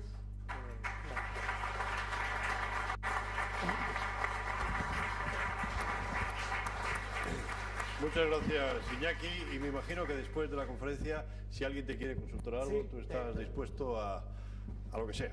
Preguntas Y ahora tenemos la finalización. Preguntas fáciles. Preguntas lo fáciles, importante. sí. Ahora culminamos ya estas preguntas para empezar las preguntas que están aquí encima de la mesa y lo cerramos con Alberto Galindo. Siempre ha existido, como sabéis, una rivalidad entre Venezuela y Colombia. El sueño de Simón Bolívar Libertador era la Gran Colombia. Hasta que, bueno, se enfadaron en su día, empezó la cosiata con José Antonio Páez, Colombia por su lado y Venezuela por el otro, ¿no? Y la rivalidad es una rivalidad histórica, el presidente Santander y el propio Simón Bolívar. Sin embargo, en esta situación de crisis de Venezuela, Colombia está actuando a la altura de la crisis dramática y humanitaria que está viviendo Venezuela. Y aquí nos hemos encontrado con la sorpresa de que no teníamos los venezolanos institucionalizado absolutamente nada, no estamos organizados, cada uno andamos por nuestro lado, porque Venezuela nunca ha tenido la vocación de migración y ha tenido la desgracia de tener que emigrar por una situación límite como la que se está viviendo. Y un día tocó nuestra puerta Alberto Galindo, que es el presidente de la asociación Asocolvas, Asociación de Colombianos en Euskadi. Él es nacido en Cali, vive aquí, y ellos tienen una estructura para atender a los colombianos muy interesante, que están trabajando muy bien, y nos dice, pero yo en este momento a quien estoy atendiendo no solo a los colombianos, sino es a los venezolanos. Por tanto, bueno, yo estoy dispuesto a seguir ayudando, pero tenemos que organizar esto de otra manera y sobre todo tenemos que tocar a las instituciones para que las instituciones también sean sensibles a esta situación. Porque el problema de Euskadi no son los sirios ni son los afganos, son los venezolanos que están viniendo aquí. Aquí no hay ni un sirio, que yo sepa. En cambio, en venezolanos sí, están viniendo, ¿no? Y entonces están haciendo un trabajo extraordinario, tienen una sede en Deusto, en la cuesta de Necuri, y será mucho mejor que os lo cuente él ahora para cerrar esta cuestión. Y luego las preguntas, que ya son varias y son muy interesantes. Buenas noches, gracias por la invitación, a Iñaki, a todos los organizadores de esta iniciativa. Bueno, como decías, Iñaki, bueno, yo no lo considero como una rivalidad, más bien lo considero como algo enriquecedor, ¿no?, para todos. Yo no soy venezolano de sangre, pero sí lo soy de corazón. Hace 5 años, cuando yo empecé a interesarme un poco por las redes sociales sobre la situación de Venezuela, me empecé a meter a navegar un poco por internet y a criticar el régimen de Maduro. Me gané bastantes ofensas de otras asociaciones que son un poco izquierdosas y me mandaban por privado a criticarme y a decirme que yo porque estaba hablando las pestes que hablaba, pues no pestes, hablaba la realidad de lo que es Venezuela. Y yo pedía y exigía a la sociedad de Euskadi el respaldo, que la voz se escuche, porque yo no escuchaba a ninguna autoridad de Euskadi ni de España hace 5 años protestar o manifestarse en contra de ese régimen, y yo me sentía que había que hacer algo, ¿no?, desde la organización, desde las personas organizadas y de las entidades organizadas y desde el propio gobierno, pues que se levantara la voz. Incluso llegamos alguna vez a manifestarnos, fuimos 10 pelagatos, todos colombianos y algunos acompañantes de gente de aquí del gobierno vasco. Nos sentimos solos, pero bueno, yo creo que se inició hace 5 años como ese movimiento. Nunca conocí a un venezolano en la asociación hasta el año pasado, en el último semestre del año pasado, que empezaron a llegar por día 3, 4, 5. Yo decía, ¿qué pasa aquí? ¿Qué está pasando aquí? O sea, yo no lo veía preocupante al primer mes, cuando yo veía que 3, 4 venezolanos, y yo decía, me estaba dando bastante, pues valga la pena decirlo, tristeza de ver que la mayoría son personas jóvenes entre 20 y 42 años, con formación, personas que acababan de llegar sin un euro, sin un bolívar o sin un peso en el bolsillo, y que estaban prácticamente algunos en la calle, podían pagarse en 3 o 4 noches en un hostal, y saltaron las alarmas de mi parte, ¿no?, y de la asociación. Decíamos, ¿qué podemos hacer por estos casi que compatriotas? Que es una situación muy diferente a la de los colombianos, porque la mayor parte de la inmigración colombiana sucedió hace 18 años, y cuando llegamos, pues llegamos a un país totalmente diferente, en donde había tanta oferta laboral que no había tanta gente para cubrirlas. Entonces llegamos en una situación bastante diferente. Esta situación en la que están llegando ahora los venezolanos, en donde las ofertas laborales son muy escasas, hemos podido, a pesar de todo ello, poder colocar a 16 venezolanas y venezolanos en puestos por allá casi que escondidos en la clandestinidad, porque no los podemos ayudar a colocar en un sitio donde estén expuestos a las autoridades, a la policía. Y siempre estoy llamando yo a la gente, ayúdenos con estas personas, no tienen papeles, ayúdenlos, necesitamos unirnos, por favor no les pidan papeles porque no los tienen. Y creemos que desde lo que estamos organizando, que es poquito, es un granito de arena, como por ejemplo, darles formación. Hay gente que viene que son ingenieros en petróleos, que yo les digo, tú sabes que aquí no puedes conseguir un trabajo de ingeniero de petróleos, pero sí podemos ayudarte a que por lo menos puedas atender un bar. Y dices, yo lo que sea, odontólogos, médicos, y eso es lo que estamos haciendo, capacitándoles formándoles en lo que más necesita esta sociedad en el momento, que es trabajar en bares, trabajar en casas, trabajar en sitios fáciles de conseguir un trabajo, ¿no? Todos los días nos movemos con Aisbea, estamos tocando puertas, mirar a ver cómo hacemos para que la gente, cuando vaya a pedir asilo político, vaya bien asesorado, que no se vaya a meter a la boca del lobo, como nos dijeron, porque muchas veces pedir un asilo no es cosa fácil. Se está concediendo ahora mismo el 15% de respuestas de asilo político es positivo. O sea que de 100 personas que piden asilo político, solo 15 están siendo aprobadas. Tienen que ir muy bien sustentadas. Entonces la idea es que esas personas no vayan a pedir asilo por pedirlo, sino que vayan bien asesorados, y de ahí que surgió la iniciativa de tener un grupo de abogados que puedan asesorar gratis a estas personas, que no tengan que esperar 2 y 3 meses para que les den una cita en Sears y que les digan, mira, no es factible esta situación. Igual aquí hay gente que es abogada o abogado y que puede ayudarle a esos compatriotas a que solucionen esa situación de incertidumbre en la que están viviendo los venezolanos, de esperar 4 o 5 meses, para que cuando vayan a la policía les digan, no es factible este asilo, y al estar registrados ya en una base de datos de la policía, pues ya son más fáciles de localizarles y expulsarlos, porque el gobierno no tiene ninguna consideración con que sean venezolanos, colombianos o argentinos. Si la persona está ilegal, es ilegal.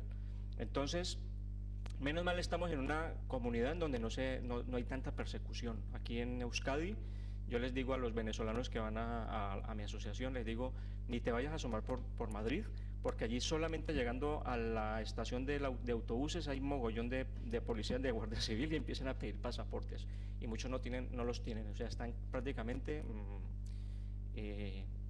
ilegales, ¿no?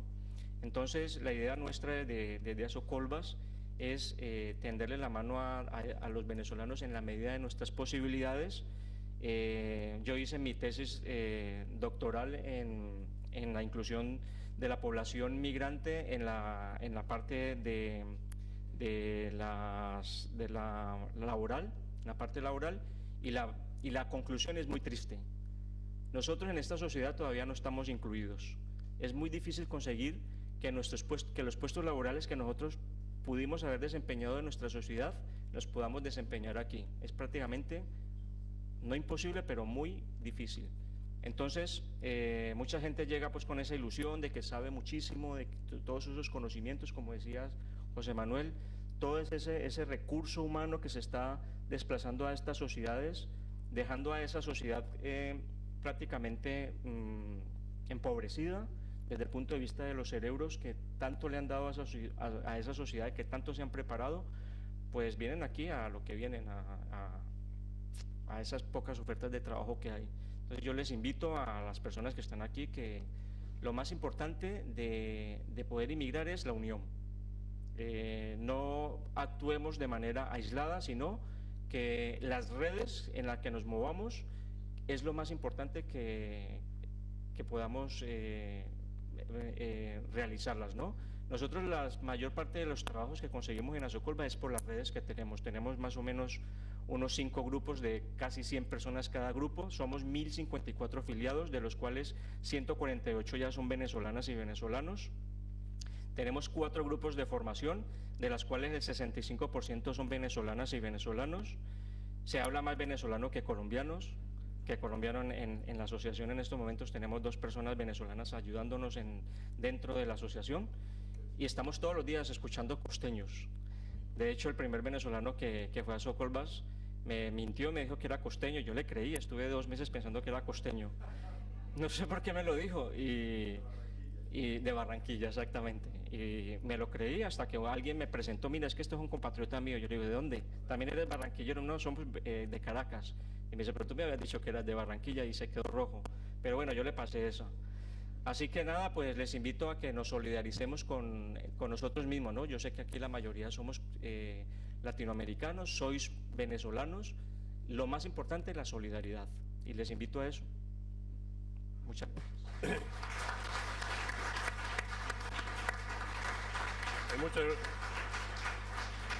Muchas gracias, Alberto. Lo hacéis muy bien y la verdad es que tenéis mucho mérito porque habéis empezado a trabajar cuando nadie lo hacía. Y eso, la culpa también es de los propios venezolanos, que no hemos tenido capacidad de crear estructuras para atender a tanta gente. Y tenemos un montón de preguntas, ¿no? Empezamos por el profesor José Manuel Puente, que las voy a agrupar para que sea más fácil. Y esta primera atacada. Primera pregunta. ¿Qué medidas son clave para lograr la recuperación social y económica? Primera pregunta. Segunda pregunta. Si hubiese un cambio de gobierno y se empezase a trabajar en la recuperación, ¿en cuánto tiempo se verían los resultados? Suponiendo que Maduro y Diosdado estén en la isla de la Orchila. Vladimiro Mújica, doctor Puente. ¿Hasta qué punto se entiende que si no hay un cambio político en Venezuela, no hay manera de aliviar la crisis económica y humanitaria, porque la dominación de la población a través del hambre es parte del plan político del régimen? Y la última pregunta de esta atacada: ¿qué papel está jugando la Iglesia Católica? ¿Apoya el Vaticano la postura de la Iglesia venezolana? Respondo esas 4 preguntas. Sí. Cuatro preguntas en 4 minutos. Perdón. 4 preguntas en 4 minutos. Si pueden proyectar mi computadora, se los agradecería para responder muy brevemente. Muy brevemente. Medidas. Yo ya di un resumen de las 7 o 8 patas que tiene ese programa de reformas integrales que yo creo que hay que instrumentar. Las 3 o 4 más importantes ahorita, donde hay un gran consenso entre economistas, es, o lo obvio, búsqueda de ayuda financiera internacional para poder fortalecer las reservas y liquidar dólares al aparato productivo y destrancar el juego recesivo. 2, desmontar el control de cambio, ir a un esquema con un solo tipo de cambio competitivo. 3, desmontar los controles de precios que están detrás del brutal desabastecimiento que tiene la economía. Y 4, la instrumentación de programas sociales de emergencia que permitan asegurarnos que el 50 o 60% más humilde de la población tenga acceso a los alimentos y medicinas que le permita transitar ese desierto que tenemos que transitar juntos como sociedad. Los tiempos. Bueno, cuando una economía llega a la esquina que llegó Venezuela después de 19 años de errores, de dogmatismo, de incompetencia, de impericia, ya no hay salidas fáciles ni cortas, pero sí hay salidas. Entonces, les puedo decir con propiedad, si tenemos ayuda financiera internacional, en 6 o 8 meses en los que entreguemos dólares al aparato productivo para finales para comercializar, en 6 o 8 meses podemos tener impactos positivos en abastecimiento y los anaqueles de los automercados pueden estar llenos de productos. Recuperar crecimiento. Lo que te dice la teoría es que una economía como la venezolana, una vez que instrumenta el set de política económica correcto, en 10, 12 meses puede recuperar crecimiento. Venezuela, a pesar de la catástrofe macroeconómica que vive, sigue siendo una de las economías de mayor potencial del continente. ¿Por qué? Porque tenemos una bendición de Dios que implica que tenemos el 25% de las reservas petroleras del mundo. En un año bueno, el petróleo te puede generar 80 o 90 mil millones de dólares, y para iniciar un proceso de reconstrucción, 80 o 90 mil millones de dólares son una oportunidad extraordinaria. Con 90 mil millones de dólares tú puedes, por ejemplo, generar la infraestructura física para permitir que el aparato productivo privado se desarrolle. Tú puedes generar una transformación del sistema de salud y educación pública para generar movilidad social, una sociedad de iguales. Puedes hacer milagros con esos recursos y Venezuela los tiene. Realmente es increíble que con tanto dinero y con tanto potencial hayamos hecho tan poco en los últimos 20 o 30 años. Entonces, los tiempos de Venezuela, si se genera el cambio político, que conecto con el tercer punto, y es un punto que yo planteaba ayer a la prensa de Bilbao, y los venezolanos tenemos que tener muy claro, no hay cambio económico y social si no construimos un cambio político. En mi opinión, ese cambio político tiene que ser por las vías institucionales, democráticas, electorales. Luego que consigamos el cambio político y que el 80% del país hoy reclama un cambio, y eso es una fuerza indetenible en el mediano plazo, sobre ese acuerdo social y político que podamos generar, se puede instrumentar un programa de reformas integrales que recupere crecimiento, abastecimiento y control de la inflación. Esto no es un wishful thinking, un deseo tonto de un académico. Es lo que te muestra la teoría y lo que te muestra la experiencia de Colombia, Perú, Ecuador, Argentina, países que vivieron ciclos de hiperinflación y hoy están con inflaciones de un dígito y creciendo. Y yo quiero mencionar brevemente el caso de Colombia, que son, sí, nuestros hermanos. No hay nada más parecido a un venezolano que un colombiano, y viceversa. Y yo sí creo que hay más puntos en común con ustedes que diferencias. Deberíamos centrarnos más en los puntos en común que las diferencias. Todos los que fuimos a Medellín y Bogotá en los años 80 nos encontramos con dos de las ciudades más peligrosas del planeta. Colombia hace 25 o 30 años inició el camino de implementar política pública que recuperara crecimiento y que atacara el problema de origen de la delincuencia, criminalidad y narcotráfico. Hoy Medellín y Bogotá son ciudades vivibles, amables, con cierta seguridad. Lo que les quiero decir con esto, igual que lo hacía con el caso peruano con el tema económico, es que los problemas macroeconómicos y los problemas de seguridad personal tienen solución. La historia de América Latina lo indica, pero tienen solución si tienes el liderazgo que opta por las opciones de política pública y de política económica para revertir esos ciclos. Estos problemas tienen solución y Venezuela puede conseguirla si tiene el liderazgo correcto. Con respecto a la Iglesia Católica, aquí mi grado de conocimiento es mucho más limitado. No hay nada más impertinente que un economista que habla de todo con absoluta propiedad. Pero a mí, en lo personal, me parece muy valiente la posición que está asumiendo la Iglesia Católica venezolana en defensa de los valores fundamentales.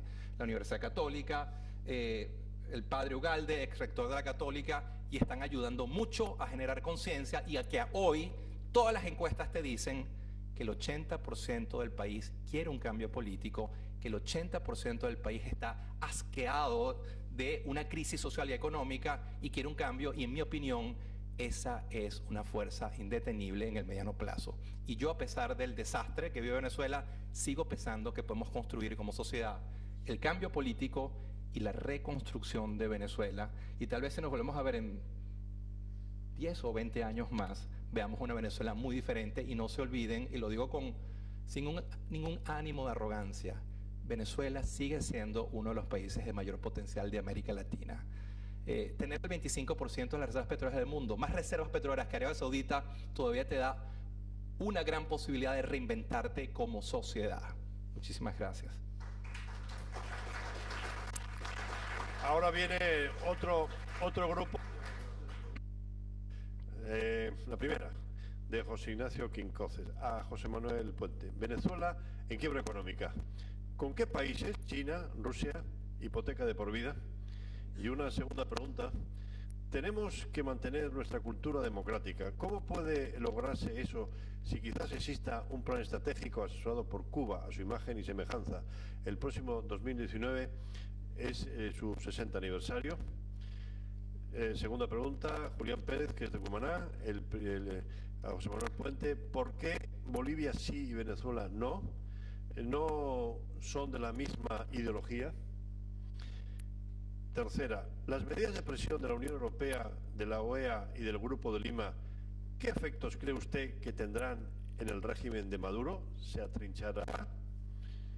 Y la última de este grupo, con una industria colapsada, hiperinflación y todo lo relacionado, planteo dos preguntas. ¿Cómo se obtiene, Andrés Chacón, cómo se obtiene esa inyección de capital extranjero cuando el panorama económico genera tanta desconfianza y es tan negro? ¿Y cómo se reestructurará el salario con tan poca potencia económica?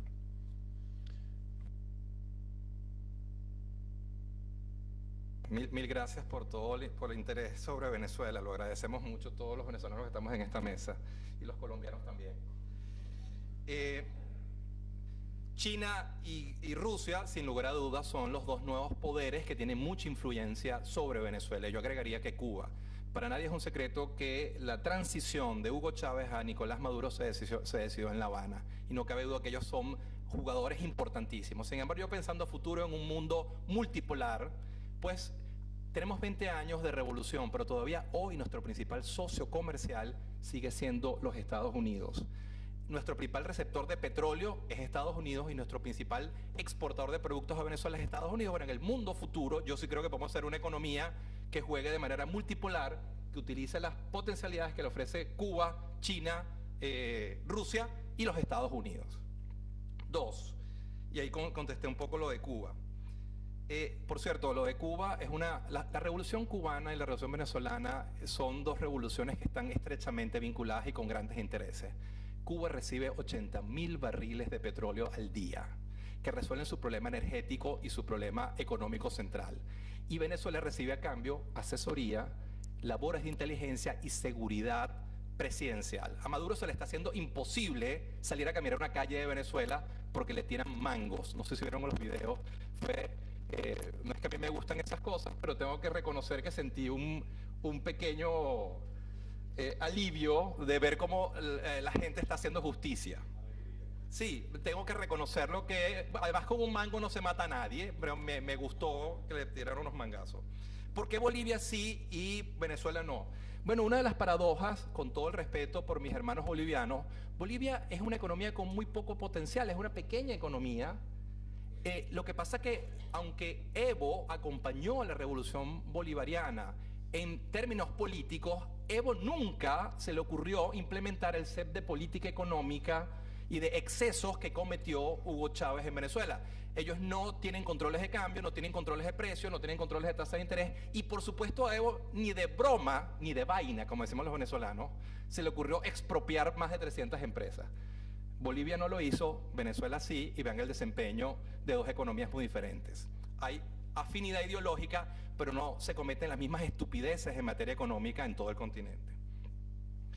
El tema de cómo sales de este desastre y cómo consigues capital fresco. Bueno, algunos economistas muy competentes, entre ellos Paul Collier, en la Universidad de Oxford, que de manera muy amable siempre presta su tiempo para discutir los temas venezolanos, cree que Venezuela, por tener un colateral tan poderoso como el petróleo, el 25% de las reservas petroleras del mundo, tiene acceso a los mercados de financiamiento externo si tiene un cambio político y un equipo económico creíble que instrumente un CEP de política económica. De manera natural, ese colateral haría que HSBC, Lloyds, Citibank estuvieran dispuestas a prestarte dinero porque tú tienes con qué pagar, tienes el 25% del petróleo del mundo. Entonces, las posibilidades de reconstrucción son reales porque tú tienes gasolina para potenciar ese crecimiento, y los mercados, ante un nuevo escenario político y de un programa creíble de reformas económicas, puede darte el capital que requieres para llevar a cabo las reformas y para, por ejemplo, subsidiar a ese 40 o 50% de la población más humilde, y para reactivar crecimiento y mejorar rápidamente en 10, 15 años el salario venezolano y llevarlo en 10 o 15 años al promedio latinoamericano. Eso puede ocurrir en un tiempo relativamente corto. Eso sí, yo no sé si es prudente, pero a mí me gusta mucho la frase de Felipe González: el cementerio de los políticos está repleto de políticos impacientes. Y yo creo que en política, y sobre todo en Venezuela hoy, más que nunca, hay que seguir construyendo con paciencia. Hay futuro si queremos que lo haya, pero hay que tener paciencia. Gracias.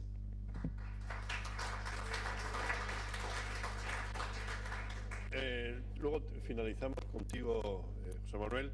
Ahora vamos a hacerle 3 preguntas a Carmen Beatriz.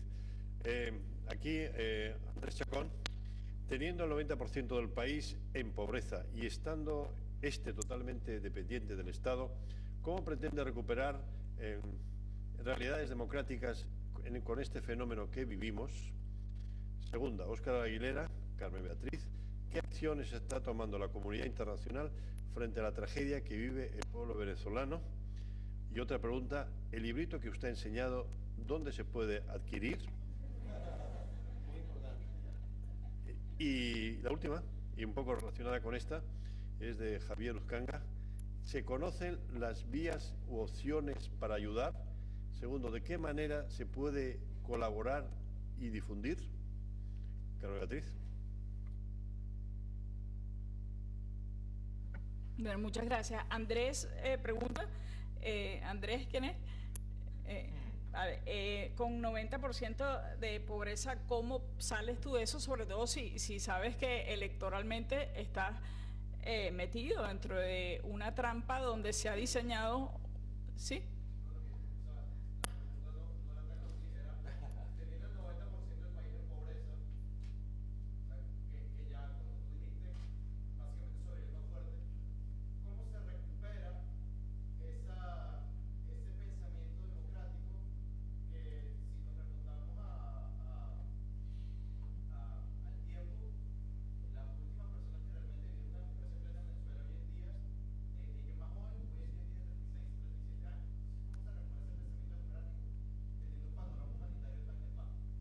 Sí, sí, es válida. Nosotros tenemos una generación completa que ha vivido en el chavismo y tenemos efectivamente ese 90% de pobreza que está metido dentro de una trampa donde se ha diseñado un sistema electoral que no es un sistema electoral, sino es un sistema de dominación apalancado sobre el hambre como necesidad básica y necesidad absolutamente primaria. Y la respuesta es que solos no podemos.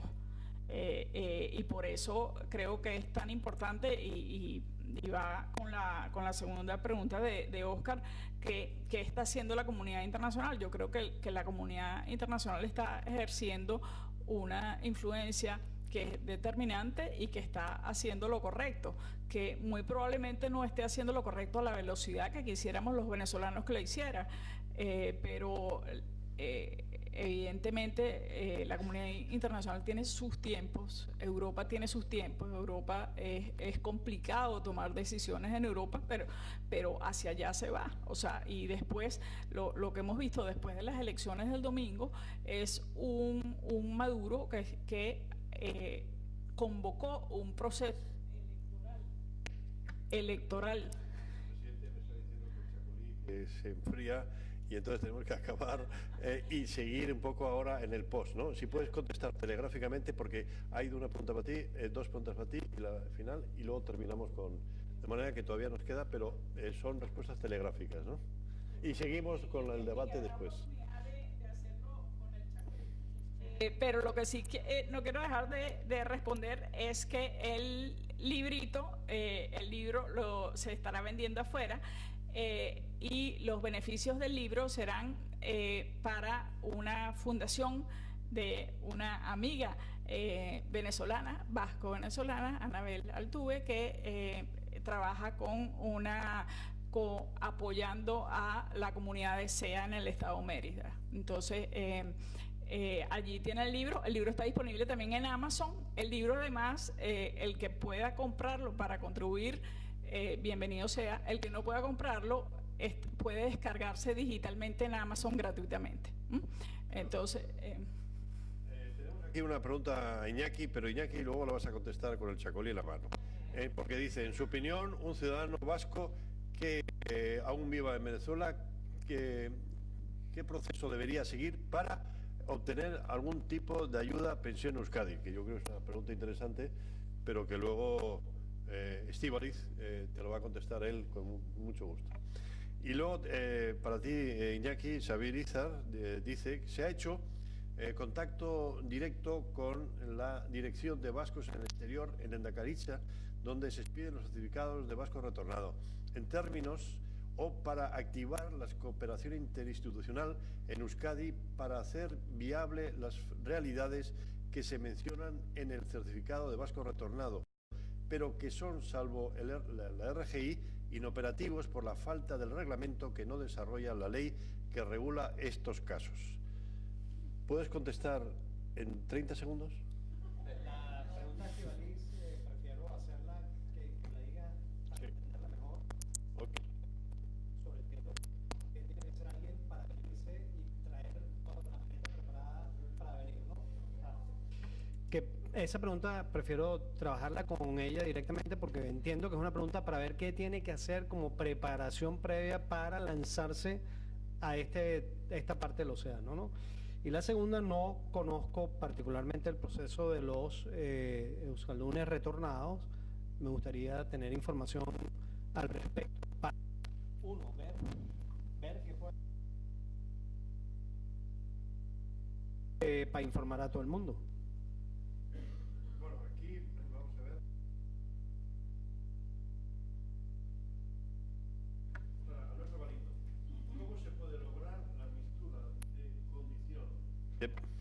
de protección internacional para los venezolanos que llegan a Euskadi y son cónyuges de españoles o familiares de españoles que tienen la residencia por ser familiar de europeo, pero por los momentos que sustentan la salida del país y llegada a España, que son salidas no elegidas, también requiere la protección especial de un refugiado o asilado.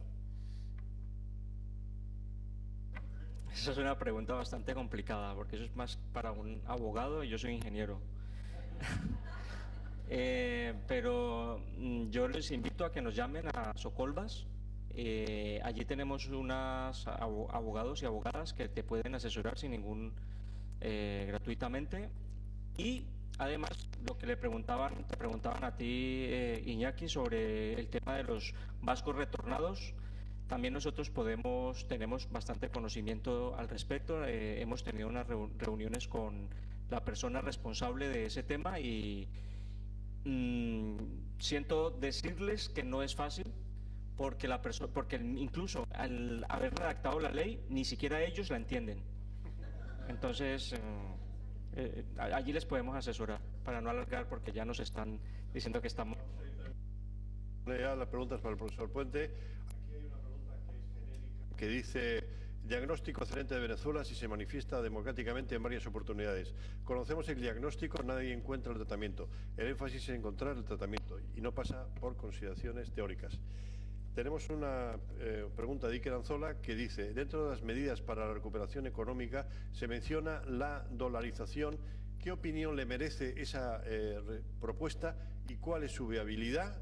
¿Y es necesario un cambio de régimen político para acometer la recuperación económica del país? Y finalmente, ya con eso damos por finalizado, aquí tenemos una de Ramón Sota, Picoil, Zozo. No, la verdad es que no entiendo eso de Zozo, pero bueno, primero, Venezuela le queda poco tiempo. Al hombre de las cavernas no deja de utilizar pieles porque se la acabaron. Ramón, no entiendo absolutamente nada, pero bueno, pero en fin. No, muy breve, porque algo que yo he aprendido muy claramente es que la mejor manera de discutir estos temas es con una copa en la mano. Entonces, 30 segundos. Aún el dictador de Chile, Augusto Pinochet, él no quería salir y salió por un referéndum. Aún un dictador asesino que desaparece gente tarde o temprano se ve arrinconado, que a través de la fuerza internacional que puede generar la comunidad internacional gracias a gente como ustedes y la presión interna que vamos nosotros generar a través de un proceso electoral o un referéndum, puede salir de Nicolás Maduro. Pinochet, un asesino, dictador, salió, y Maduro no creo que sea una diferencia. La dolarización, yo no soy el mejor amigo teórico, ideológico de la dolarización. Yo prefiero un esquema cambiario como el chileno, preservando tu propia moneda y generando política económica que coordine política fiscal y monetaria y preserve la autonomía del Banco Central para generar política contracíclica. Para mí eso es un esquema más eficiente. El cambio político, bueno, ya lo dije, no soy economista, pero he aprendido a golpes que solo es posible llevar a cabo las reformas que requiere Venezuela si generamos un cambio político. Con Maduro y la revolución no hay futuro. Y eso tenemos que tenerlo todos los venezolanos muy claro. ¿Y a Venezuela le queda poco tiempo o mucho tiempo? No lo sé. Si me hubieran preguntado a mí hace 10 años, yo hubiera pensado que esto iba a terminar más pronto, pero no ha sido así. Nuestra historia ha sido un desierto árido, pero hay que seguir persistiendo. Y ahora más que nunca rescato las palabras de Carmen Beatriz. Hay que desarrollar resiliencia y lograr el cambio y la reconstrucción de Venezuela. Todos ustedes, todos nosotros, sus hijos, mis hijos, lo merecen. Muchas gracias. Simplemente un apunte. Sí, bueno, ahí Iñaki tiene una carta por un tema de información de la propia Euskal Telebista, ¿no?, que luego él os explicará. Termino con dos cositas. Primero, este dibujo que es muy bonito, lo ha hecho Isbea Ramos, que tiene su fuerza.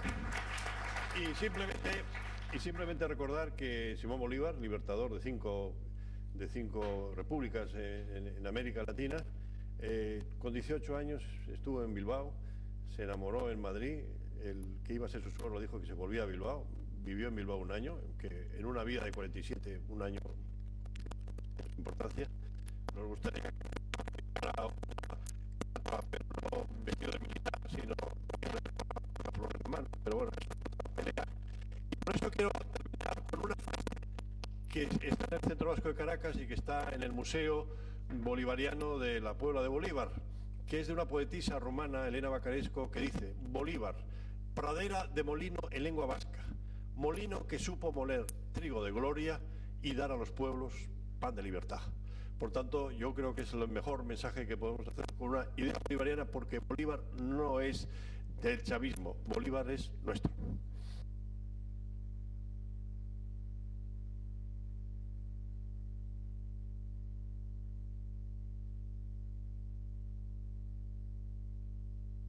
Antes de pararnos, creo que hace poco hubo un programa de televisión en ITV que dio cobertura a la elección ilegal del 20 de mayo y después hubo un intercambio de opiniones con Iñaki Anasagasti, que hizo un comentario a esa cobertura, y eso suscitó un toma y dame con el Consejo de Redacción de ITV. Nosotros, un grupo de personas, hemos pensado conveniente plantearle a ITV que haga 2 programas sobre Venezuela, que sean para transmitir información veraz, uno hecho en Venezuela, para que no hagan una cobertura tan simple como la que hicieron de ese acto electoral, y 2, otro hecho aquí, con un panel que sea...